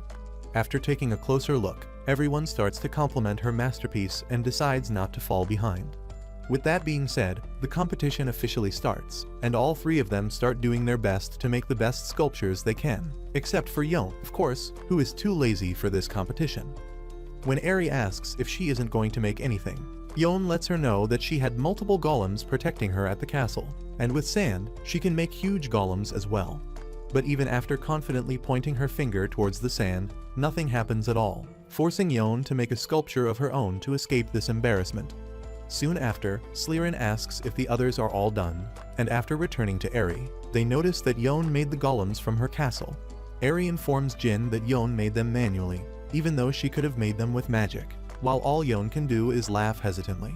Slirin also adds that this is looking like a real competition now, but Ryu isn't sure and asks Yon about her theme. When Yon replies that the theme is just golems, she replies that a first-class sculptor like her puts their feelings into their work. After that, she showcases the sculpture she made on the theme of love and strength. Confused, Jin wonders why it looks like a failed breeding attempt between the two most hideous-looking creatures, only to be told by Ryu that it's actually a sculpture of him. Surprised, Jin tries to play it cool by complimenting Ryu's work, while all Slirin can think of is that it at least looks tasty. After that, she reminds Jin that it's his turn now, and he then shows everyone his work, which is a sculpture of his sword. All the girls are shocked as both the size and details of that thing are perfect. He further adds that ever since he became a hunter, he has been swinging and maintaining that exact sword.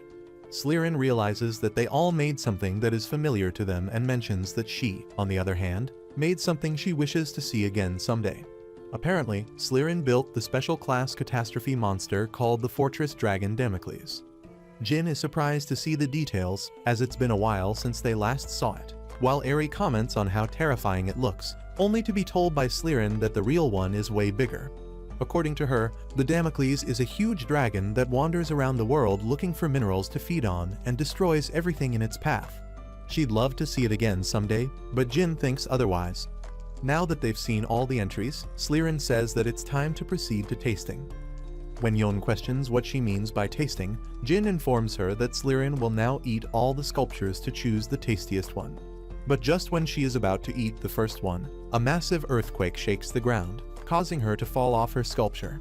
They all begin running away when suddenly, the town guards appear, looking for Jin, letting him know that they have an emergency and that he needs to return to the guild.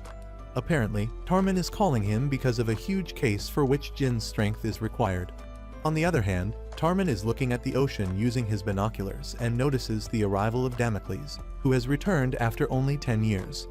Later, Tarman reveals that Damocles normally remains in the depths of the ocean, but it surfaces anywhere from centuries to decades and tramples everything in its path before heading back into the ocean. He gathered all the hunters for this exact reason, as Damocles was seen approaching from the southeastern shore. It's heading to the northwest, which means by tomorrow, Damocles will have passed through the town, destroying the town and the beautiful nature surrounding it, which is why Tarman needs the strength of hunters to protect the town. Hearing this makes Jin realize that the island they saw earlier was Damocles. Yon also tells Slirin that it sounds way worse than she was describing, only to see a huge smirk on her face because she wanted to meet Damocles pretty badly. Just then, one of the hunters intervened, asking Tarman how they were supposed to stop Damocles, as they had never fought it before. One of them old farts inform him that Damocles showed up 10 years ago, but they are all still alive. However, this doesn't really answer the question, and all the young hunters are still scared to face such monstrosity. Tarman adds the fact that Damocles is no ordinary monster and is on par with the Master of Gluttony and the Dragon of Ruin. All the attempts to subjugate it have failed, but there was one person who was able to prevent the calamity, and that person is none other than the Rizzler, Jin. According to him, Damocles headed to the capital 10 years ago, and it was so big that no one could even get a full look at it. It had a solid shell and skin thicker than your brain.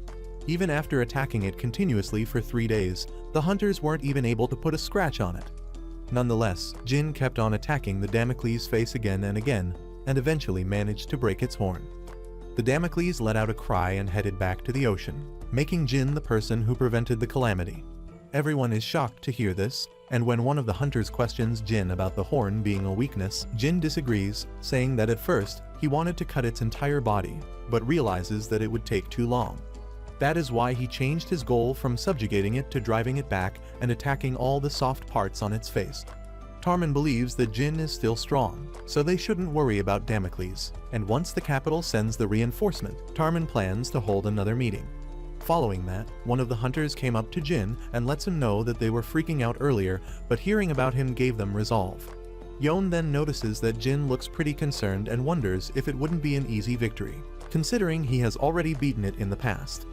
Jin replies that even though he managed to drive it away, Damocles still trampled a lot of important land, which included villages, farmlands, and much more. They can't let the fight continue for 3 days like last time and need a faster, more powerful plan this time.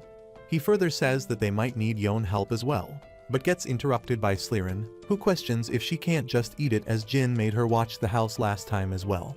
Ryu also gets excited over the idea of fighting a walking mountain, only to be told by Jin that the world would come to an end if monsters like them started fighting Damocles, who already has such a high defense. This is why he wants Eri and Ryu to support the other adventurers, and as for Slirin, he allows her to eat its leg to stop Damocles from moving. For the time being, Jin decides to tell Tarman of the plan, but after noticing him panicking, he asks him about the matter. Tarman replies that they received a message from the capital, telling them that they won't be sending any reinforcements. Apparently, they don't care at all since Damocles is not headed towards the capital this time. Jin figures that this is exactly something that the king would do and gets told by Tarman that he at least sends one person, who calls themselves an expert in dragon studies. Turns out it's a girl named Moful, and she researches ancient dragon races. Tarman also introduces himself as the guild master, and Jin as the bulkiest guy known to man. Moful mentions that her primary objective is to observe Damocles' appearance, but she also has some information that could help them with their strategy. Nonetheless, Tarman still questions why the king sent a single researcher instead of hunters, to which Moful replies that the capital's hunters are occupied with the holes and dispatching forces was deemed impossible at the moment. While Tarman freaks out after hearing that they are all in holes, Jin reads all the detailed research she has done on Damocles and gets told by Moful that those are records of all the times it has made an appearance. Motivated, Jin mentions that they need to come up with a plan to fight with fewer people, and Moful replies that while his story of making Damocles retreat is well known, a plan similar to last time won't work. She then shows them a sketch of Damocles, the way it's been seen over the past 10 years, and after having a look, Jin notices that it has no horns. She agrees, saying that the horn has not regenerated, and instead, Damocles has a helmet now. Apparently, Jin's attack made enough impact that its shell has evolved. Moful continues to explain and says that Damocles spends most of its time sleeping, and when it comes onto the land, it happens by mistake because it's half asleep. But after waking up on land, Damocles becomes confused and tries to seek out water. That state of confusion dulls its pain receptors, which is why shallow attacks don't affect it. To deal with this issue, they need to attack it before it becomes confused, which is why it first steps out onto land. In summary, the plan should be to deliver an attack strong enough to wake it up and chase it away. Later that day, Tarman checked all the supplies they received from the nearby towns. Jin appears and mentions that they only have to worry about executing the strategy now. Tarman begins laughing at himself for wanting to defeat it 10 years ago, saying that the prospect of battle gets his blood flowing. Furthermore, he tells Jin that they need to have a fallback plan just in case and asks Jin if he can ask Yon to help them out with her flame magic. However, Yon gets confused hearing that her help is required, and Eri starts encouraging her as well, saying that it's her time to shine. Jin also tells her to just give it the strongest spell she can think of, which makes Yon inquire about the day they will be fighting it. But when Jin mentions that they expect Damocles to step onto land tomorrow at dawn, Yon's soul leaves her body, and she lets them know that it's not going to work. This results in both of them getting concerned, asking Yon if she's sick or low on sleep. At this point, Yon realizes that she has no other choice and reveals that she hasn't been able to use magic for some time. Yon then runs away and sits on her own. When Jin goes to check up on her, Yon mentions that she has been feeling kind of weird ever since she lost the rule of sloth, her previous power. Apparently, she can't use magic in succession now, as there seems to be some sort of cooldown, and since she has already used it twice today, she'll be completely useless at dawn. Yon believes that without the rule of sloth magic, she's just a good-for-nothing succubus. This makes Jin ask if she's feeling sick or if she has lost her appetite, to which she disagrees. While Jin and Eri are glad that at least her body is okay, Yon can't get over the fact that she can't use her powers anymore and how Jin might not even need her anymore. Furthermore, she promises to do anything, even if it's manual labor, requesting Jin not to throw her away. Realizing that he is the one who brought her here from the other world, Jin apologizes as he didn't know that a drastic change in environment could be bad for her. Additionally, he believes that even if Yon doesn't have her powers, she's still who she is and reassures Yon that he won't throw her out. With that being said, Jin asks her to wait for him in town until he deals with Damocles. And when Yon questions if he doesn't need her magic, Jin suggests making a promise with his thumb on the line, saying that he will surely make Damocles retreat and will return safely. This causes Yon to burst out laughing, reminding Jin that he is supposed to do it with his pinky, not his thumb. After he leaves, Eri asks Yon about the person who taught her magic, to which she replies that it was an innate ability for her, considering she's a demon. Meanwhile, Eri's mom is the one who taught her magic, and Eri had to put in a ton of effort because she had no talent for it. Yon mentions that she doesn't really know what it feels like to put in effort and wonders why she wants to be useful in the first place, as she's the demon of sloth.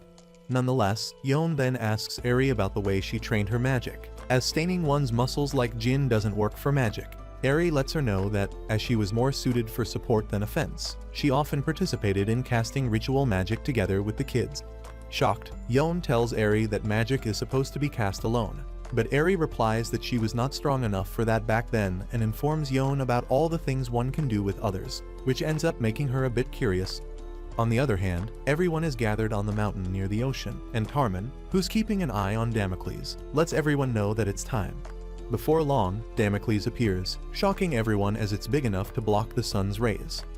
One of the adventurers starts to shake and remembers the time when he was forced to hide underground because of Damocles, the same monster that destroyed his hometown. Just then, another one of the hunters pats his back, letting him know that there won't be a single casualty this time, reminding the hunter of the reason he took this job in the first place. On the other hand, Mofel informs the others that they need to get rid of the sediments from the seafloor for their attacks to have any effect. To deal with this, Ryu glides towards Damocles and uses the dragon's breath on the Damocles, revealing the head that was hidden under the sediments. Mofel then mentions that Damocles' huge body is supported by countless legs that can regenerate. Tarman then announces that it's time for the next step, which is mobility. For this, Slirin steps up, telling Damocles to regenerate all at once, as she'll eat it quicker than that. While she eats its legs, Tarman lets the hunters know that it's their turn now and fires a flare gun, which makes all the hunters charge towards Damocles. Jin jumps in the air and remembers his role to keep Damocles still for 3 seconds. Simultaneously, all the other hunters start climbing the Damocles while Jin is holding it at bay and covering its head with all the blast dust they could get their hands on. Apparently, it's a chemical substance that is highly combustible, and at least 3 seconds are needed for it to settle on Damocles' head. Meanwhile, Jin continues to keep Damocles from moving further. Ultimately, he hits the 3-second mark but still decides not to back off, as while Jin's aware that his body is past its prime and his stamina is also pretty bad, he is still very confident in his raw strength and doesn't plan to lose in a battle of power. It has now been 4 seconds, and everyone started asking Jin to retreat. At the same time, Eri sets up a water barrier and tells everyone to get behind her. Ryu also begins asking Jin to get back, but he refuses to listen to anyone. Just then, Damocles stops pushing forward, and before Jin can even figure out the reason, it suddenly speeds up, sending Jin flying and crashing onto the ground. It has now been 5 seconds, and after complimenting Jin for a job well done, Tarman takes out his fire bow and asks Yon if she's good to go. Yon agrees, telling Tarman that she's ready when he is. Seeing her on the battlefield comes as a shock to Jin, who thought she was at the guild. Yon remembers the time when she was having a conversation with Eri, informing her that magic refinement is the best she could hope for. However, Yon still felt unsure as it seemed harder than casting solo spells. But to her surprise, Eri mentioned that she already did it this morning when Jin was casting an explosion spell. In the middle of it, she had put her hand behind his back, and by refining the mana and internal energy, Yon subconsciously made his magic much stronger. Although some part of it was because Jin's internal energy is so strong, magic refinement was still a pretty solid factor. Back in the present, Yon puts her hand on Tarman's back and begins the refinement process. Instantly, Tarman begins feeling it inside his body and realizes that this is what magic truly is. With that being said, he finally fires the arrow, and it hits the perfect shot.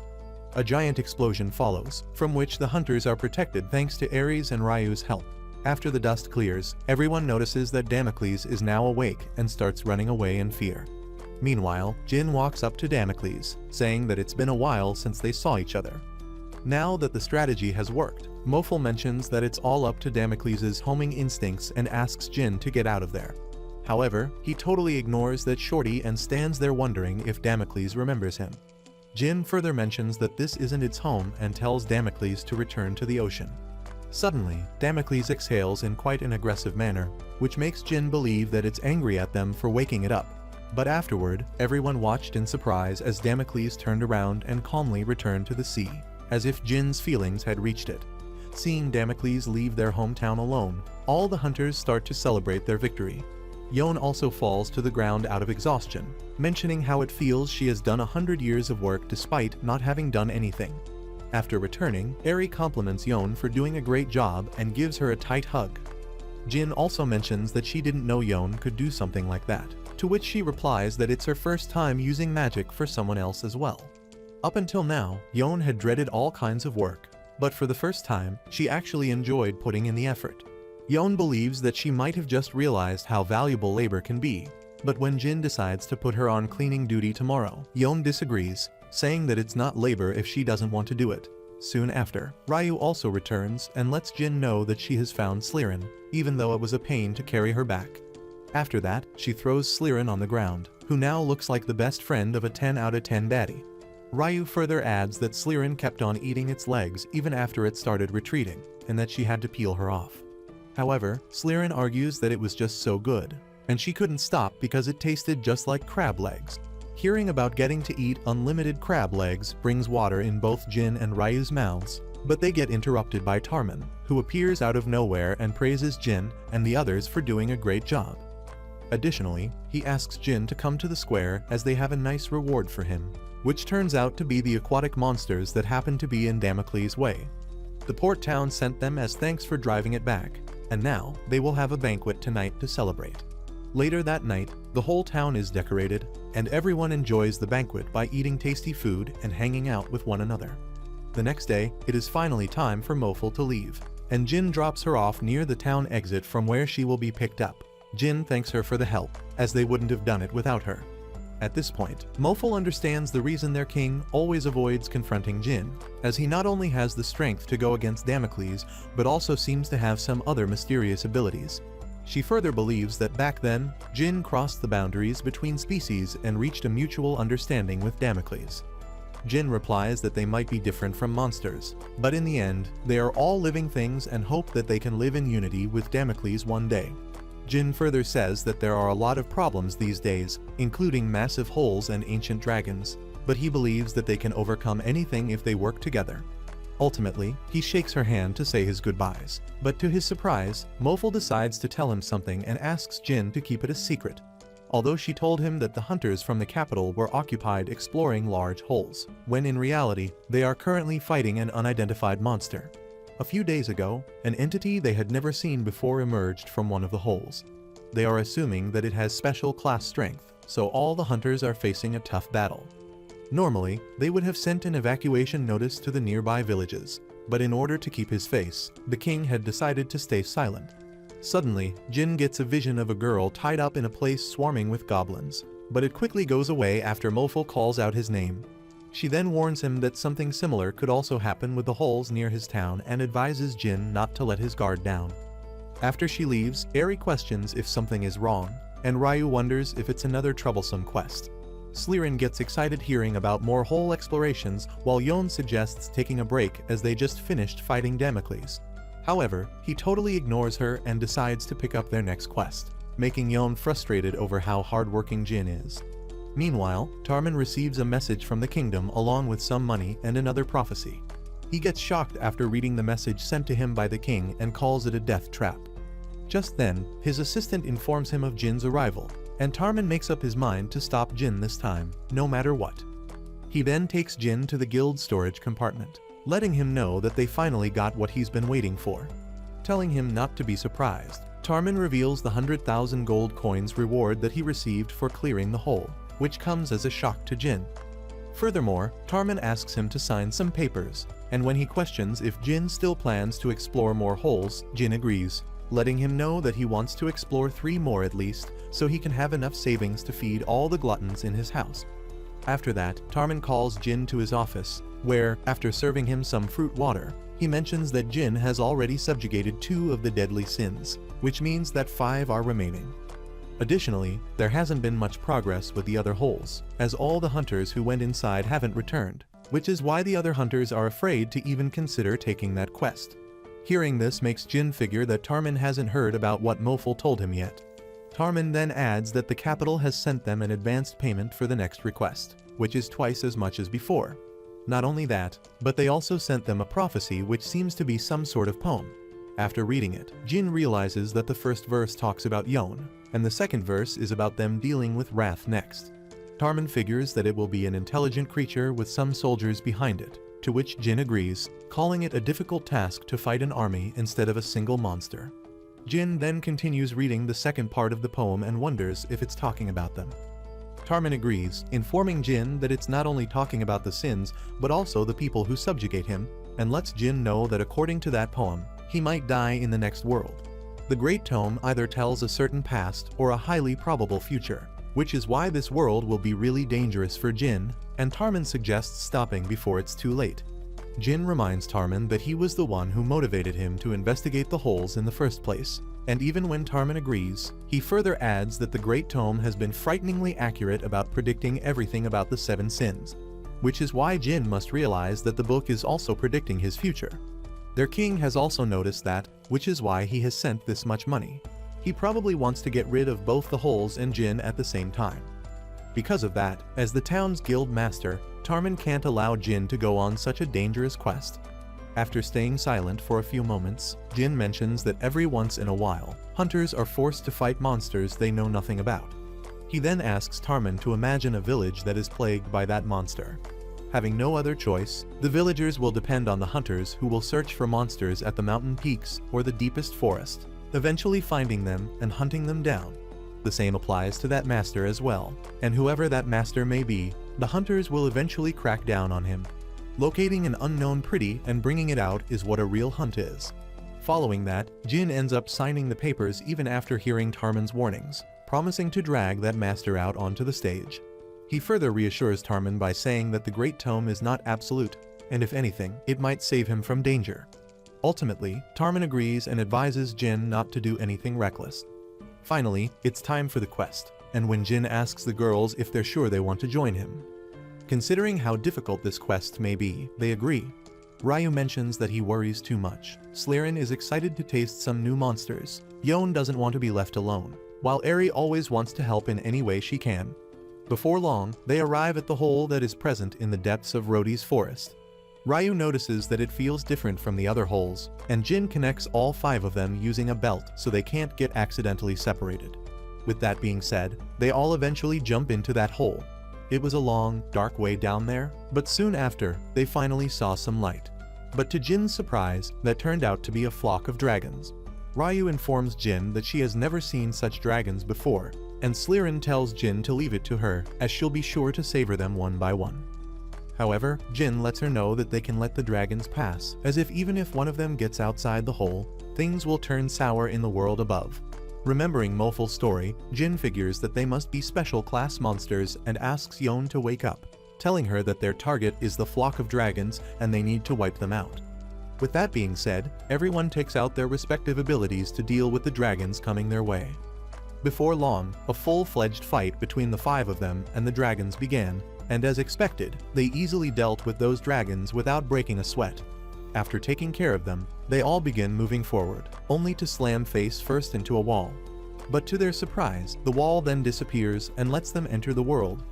This new world looks quite different from the previous ones, as here, all the trees are higher than your parents' expectations.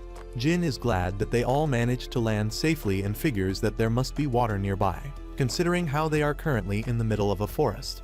Meanwhile, Slirin and Ryu start enjoying the dragon meat from the dragons they just subjugated, rating it from best to worst. Simultaneously, Yon gets shocked after finding out about something, and to Jin's surprise, Eri looks quite distressed as well. When he asks them about the matter, Eri lets him know that this world has no mana at all.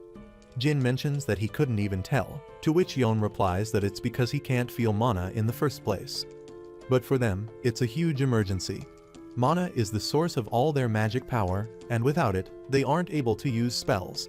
Jin gets shocked after hearing how grave this issue is, but tells the girls not to be dejected as it's just magic. They will still have him to protect them, as well as some high-grade potions. Additionally, he thinks that mana could be spread unevenly in this world, and some places might have a ton of it. For the time being, they need to find a base and some settlement where they can get water and information. For this, Ryu flies in the sky, and, after scouting the area, informs Jin that she saw some mountains, but other than that, everything is pretty much a forest. This makes Jin realize that the forest is much bigger than he thought, and to add to the trouble, he can smell monsters in every direction. Nonetheless, Jin lets them know that they have no time as they need a spot to spend the night before the sun sets.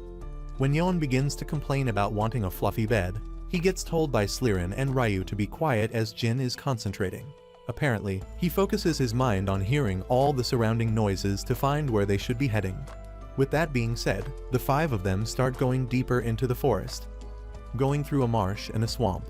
But just when they are about to reach their destination, Eri hears a sound that freaks the living world out of her. Jin reassures her that it's pretty far away, nothing to be concerned about, and notices some houses built nearby. It turns out to be a village with some people living there as well. Meanwhile, Yon has completely given up at this point and gets dragged around by Slirin, who hopes that the village has some tasty food to feed her. But when Jin mentions that they can't expect the villagers to give them a warm welcome, Yon decides to burn them to a crisp if they dare ignore her in this pitiful state, only to be reminded by Eri that they can't use magic. To her surprise, Jin seems to like this idea and asks Yon to keep looking exhausted, as the villagers might have sympathy for a weary traveler. As soon as they enter the village, they notice a boy arguing with some men on his own. He confronts those men, calling them followers of dragon gods and accusing them of taking many innocent lives because of their ways. However, the old man replies that this was the village's consensus and that they won't tolerate such selfishness. When the boy decides to bring Swen back, he gets told by the old man that by the time he reaches the altar, Swen's body will have already become a full-course meal for the dragon god. Frustrated, the boy runs out of the village, and the village chief tells his man to leave him alone as he's pretty much powerless. Following that, Jin walks up to the chief and, after introducing themselves as travelers, questions if they can find a place to stay in the village. The chief questions if he ventured this deep into the forest despite all the beasts and dragons, all while in the company of such hot baddies. Realizing that he doesn't trust them, Jin tries making up an excuse when suddenly, Yon falls onto the ground out of exhaustion. Slirin starts stressing over the fact that the exhaustion is going to take yet another life. Meanwhile, Yon mentions that she would want a cold sip of water before she dies, along with the local food, a filling meal, a big, fluffy bed, and some hot spring if available. After that, the two of them wink at Jin, not knowing that he's even more freaked out, considering how they are clearly overreacting. But to their surprise, the chief sends his men away and allows them to stay in one of the vacant houses. Jin is surprised by how easily they got the permission and thanks the chief for the help. Furthermore, Jin tells the village chief his name, and the chief also introduces himself as Zigzados, asking Jin if he has heard of this village before. Jin disagrees, letting him know that they don't even have a map, as they were just wandering around the forest. With that being said, Zigzados walk them to their house, informing them that they should have enough food and water to accommodate them. But when Jin tries thanking him once again, Zigzados asks him not to, as the house will be taken down soon anyway. To repay this debt, Jin asks Zigzados if anything has been troubling the village, such as a powerful monster terrorizing them or something. However, Zigzados mentions that he'd rather have Jin stay away from those beasts, as they shouldn't anger them anymore. He further adds that massive dragons fly over these lands, whom they call dragon gods. This makes Jin ask about the boy who ran out of the village and if he's headed towards the dragon gods. Zigzados agrees and requests Jin to bring that boy back to the village. He further informs Jin that the boy is called Zari, and he's headed far north to the altar in the mountains. On his path, there must have been many beasts and dragons, due to which he couldn't have gotten far yet. Lastly, Zigzados warns him to do everything in his power to avoid angering the dragon god. Surprisingly, Slirin decides to tag along, and when Jin asks if she's sure she doesn't want to stay at the house with others, Slirin agrees, saying that this is more fun than sitting in the house. Additionally, she plans to eat the food at the house for dinner, but for now, she's craving some fresh monster meat. This makes Jin wonder if it's some sort of a trap, considering how easily they were given that house. On the other hand, Yon has finally been revived after consuming some food. But even she thinks that this feels a bit too perfect because they have cooking supplies, leftover ingredients, which makes it almost like someone is living in the house. Both Eri and Yon start to wonder what they'll do if the owner suddenly barges in right now, but Ryu reassures them that she will protect them if anything happens. Elsewhere, Jin mentions that he just wants to get some information about the sins, but the village chief was cold, and the villagers weren't so friendly either. He doesn't think they would share information in that state. But if he manages to bring Zari back and earn their trust, things might be different then. Soon after, he notices some small dragons flying and trying to target Zari. Realizing that they have Zari surrounded, Jin decides to deal with the dragons and asks Slirin to protect the boy. But just when he is about to charge, Zari takes out his sword and uses a battle art called Flash Strike to deal with all three of those dragons effortlessly. Both Jin and Slirin are shocked to see that. And afterward, Zari falls to the ground along with the dragons he slayed. Nonetheless, Zari realizes that he can't rest and must hurry, or else Swen will be eaten. Just then, Jin appears in front of him, complimenting Zari for taking down 3 of them in an instant. Without wasting any time, he grabs Zari and starts walking towards the village. Jin reassures Zari that they can talk about his reasons on the way back to the village. Confused, Zari tells Jin to let him go, asking who in the world even is he. Do you think Zari will be able to save Swen before she gets eaten by the dragon god? Comment Hunter if you'd like a part 2 of this series. As usual, thank you for tuning in and we'll catch you in the next one.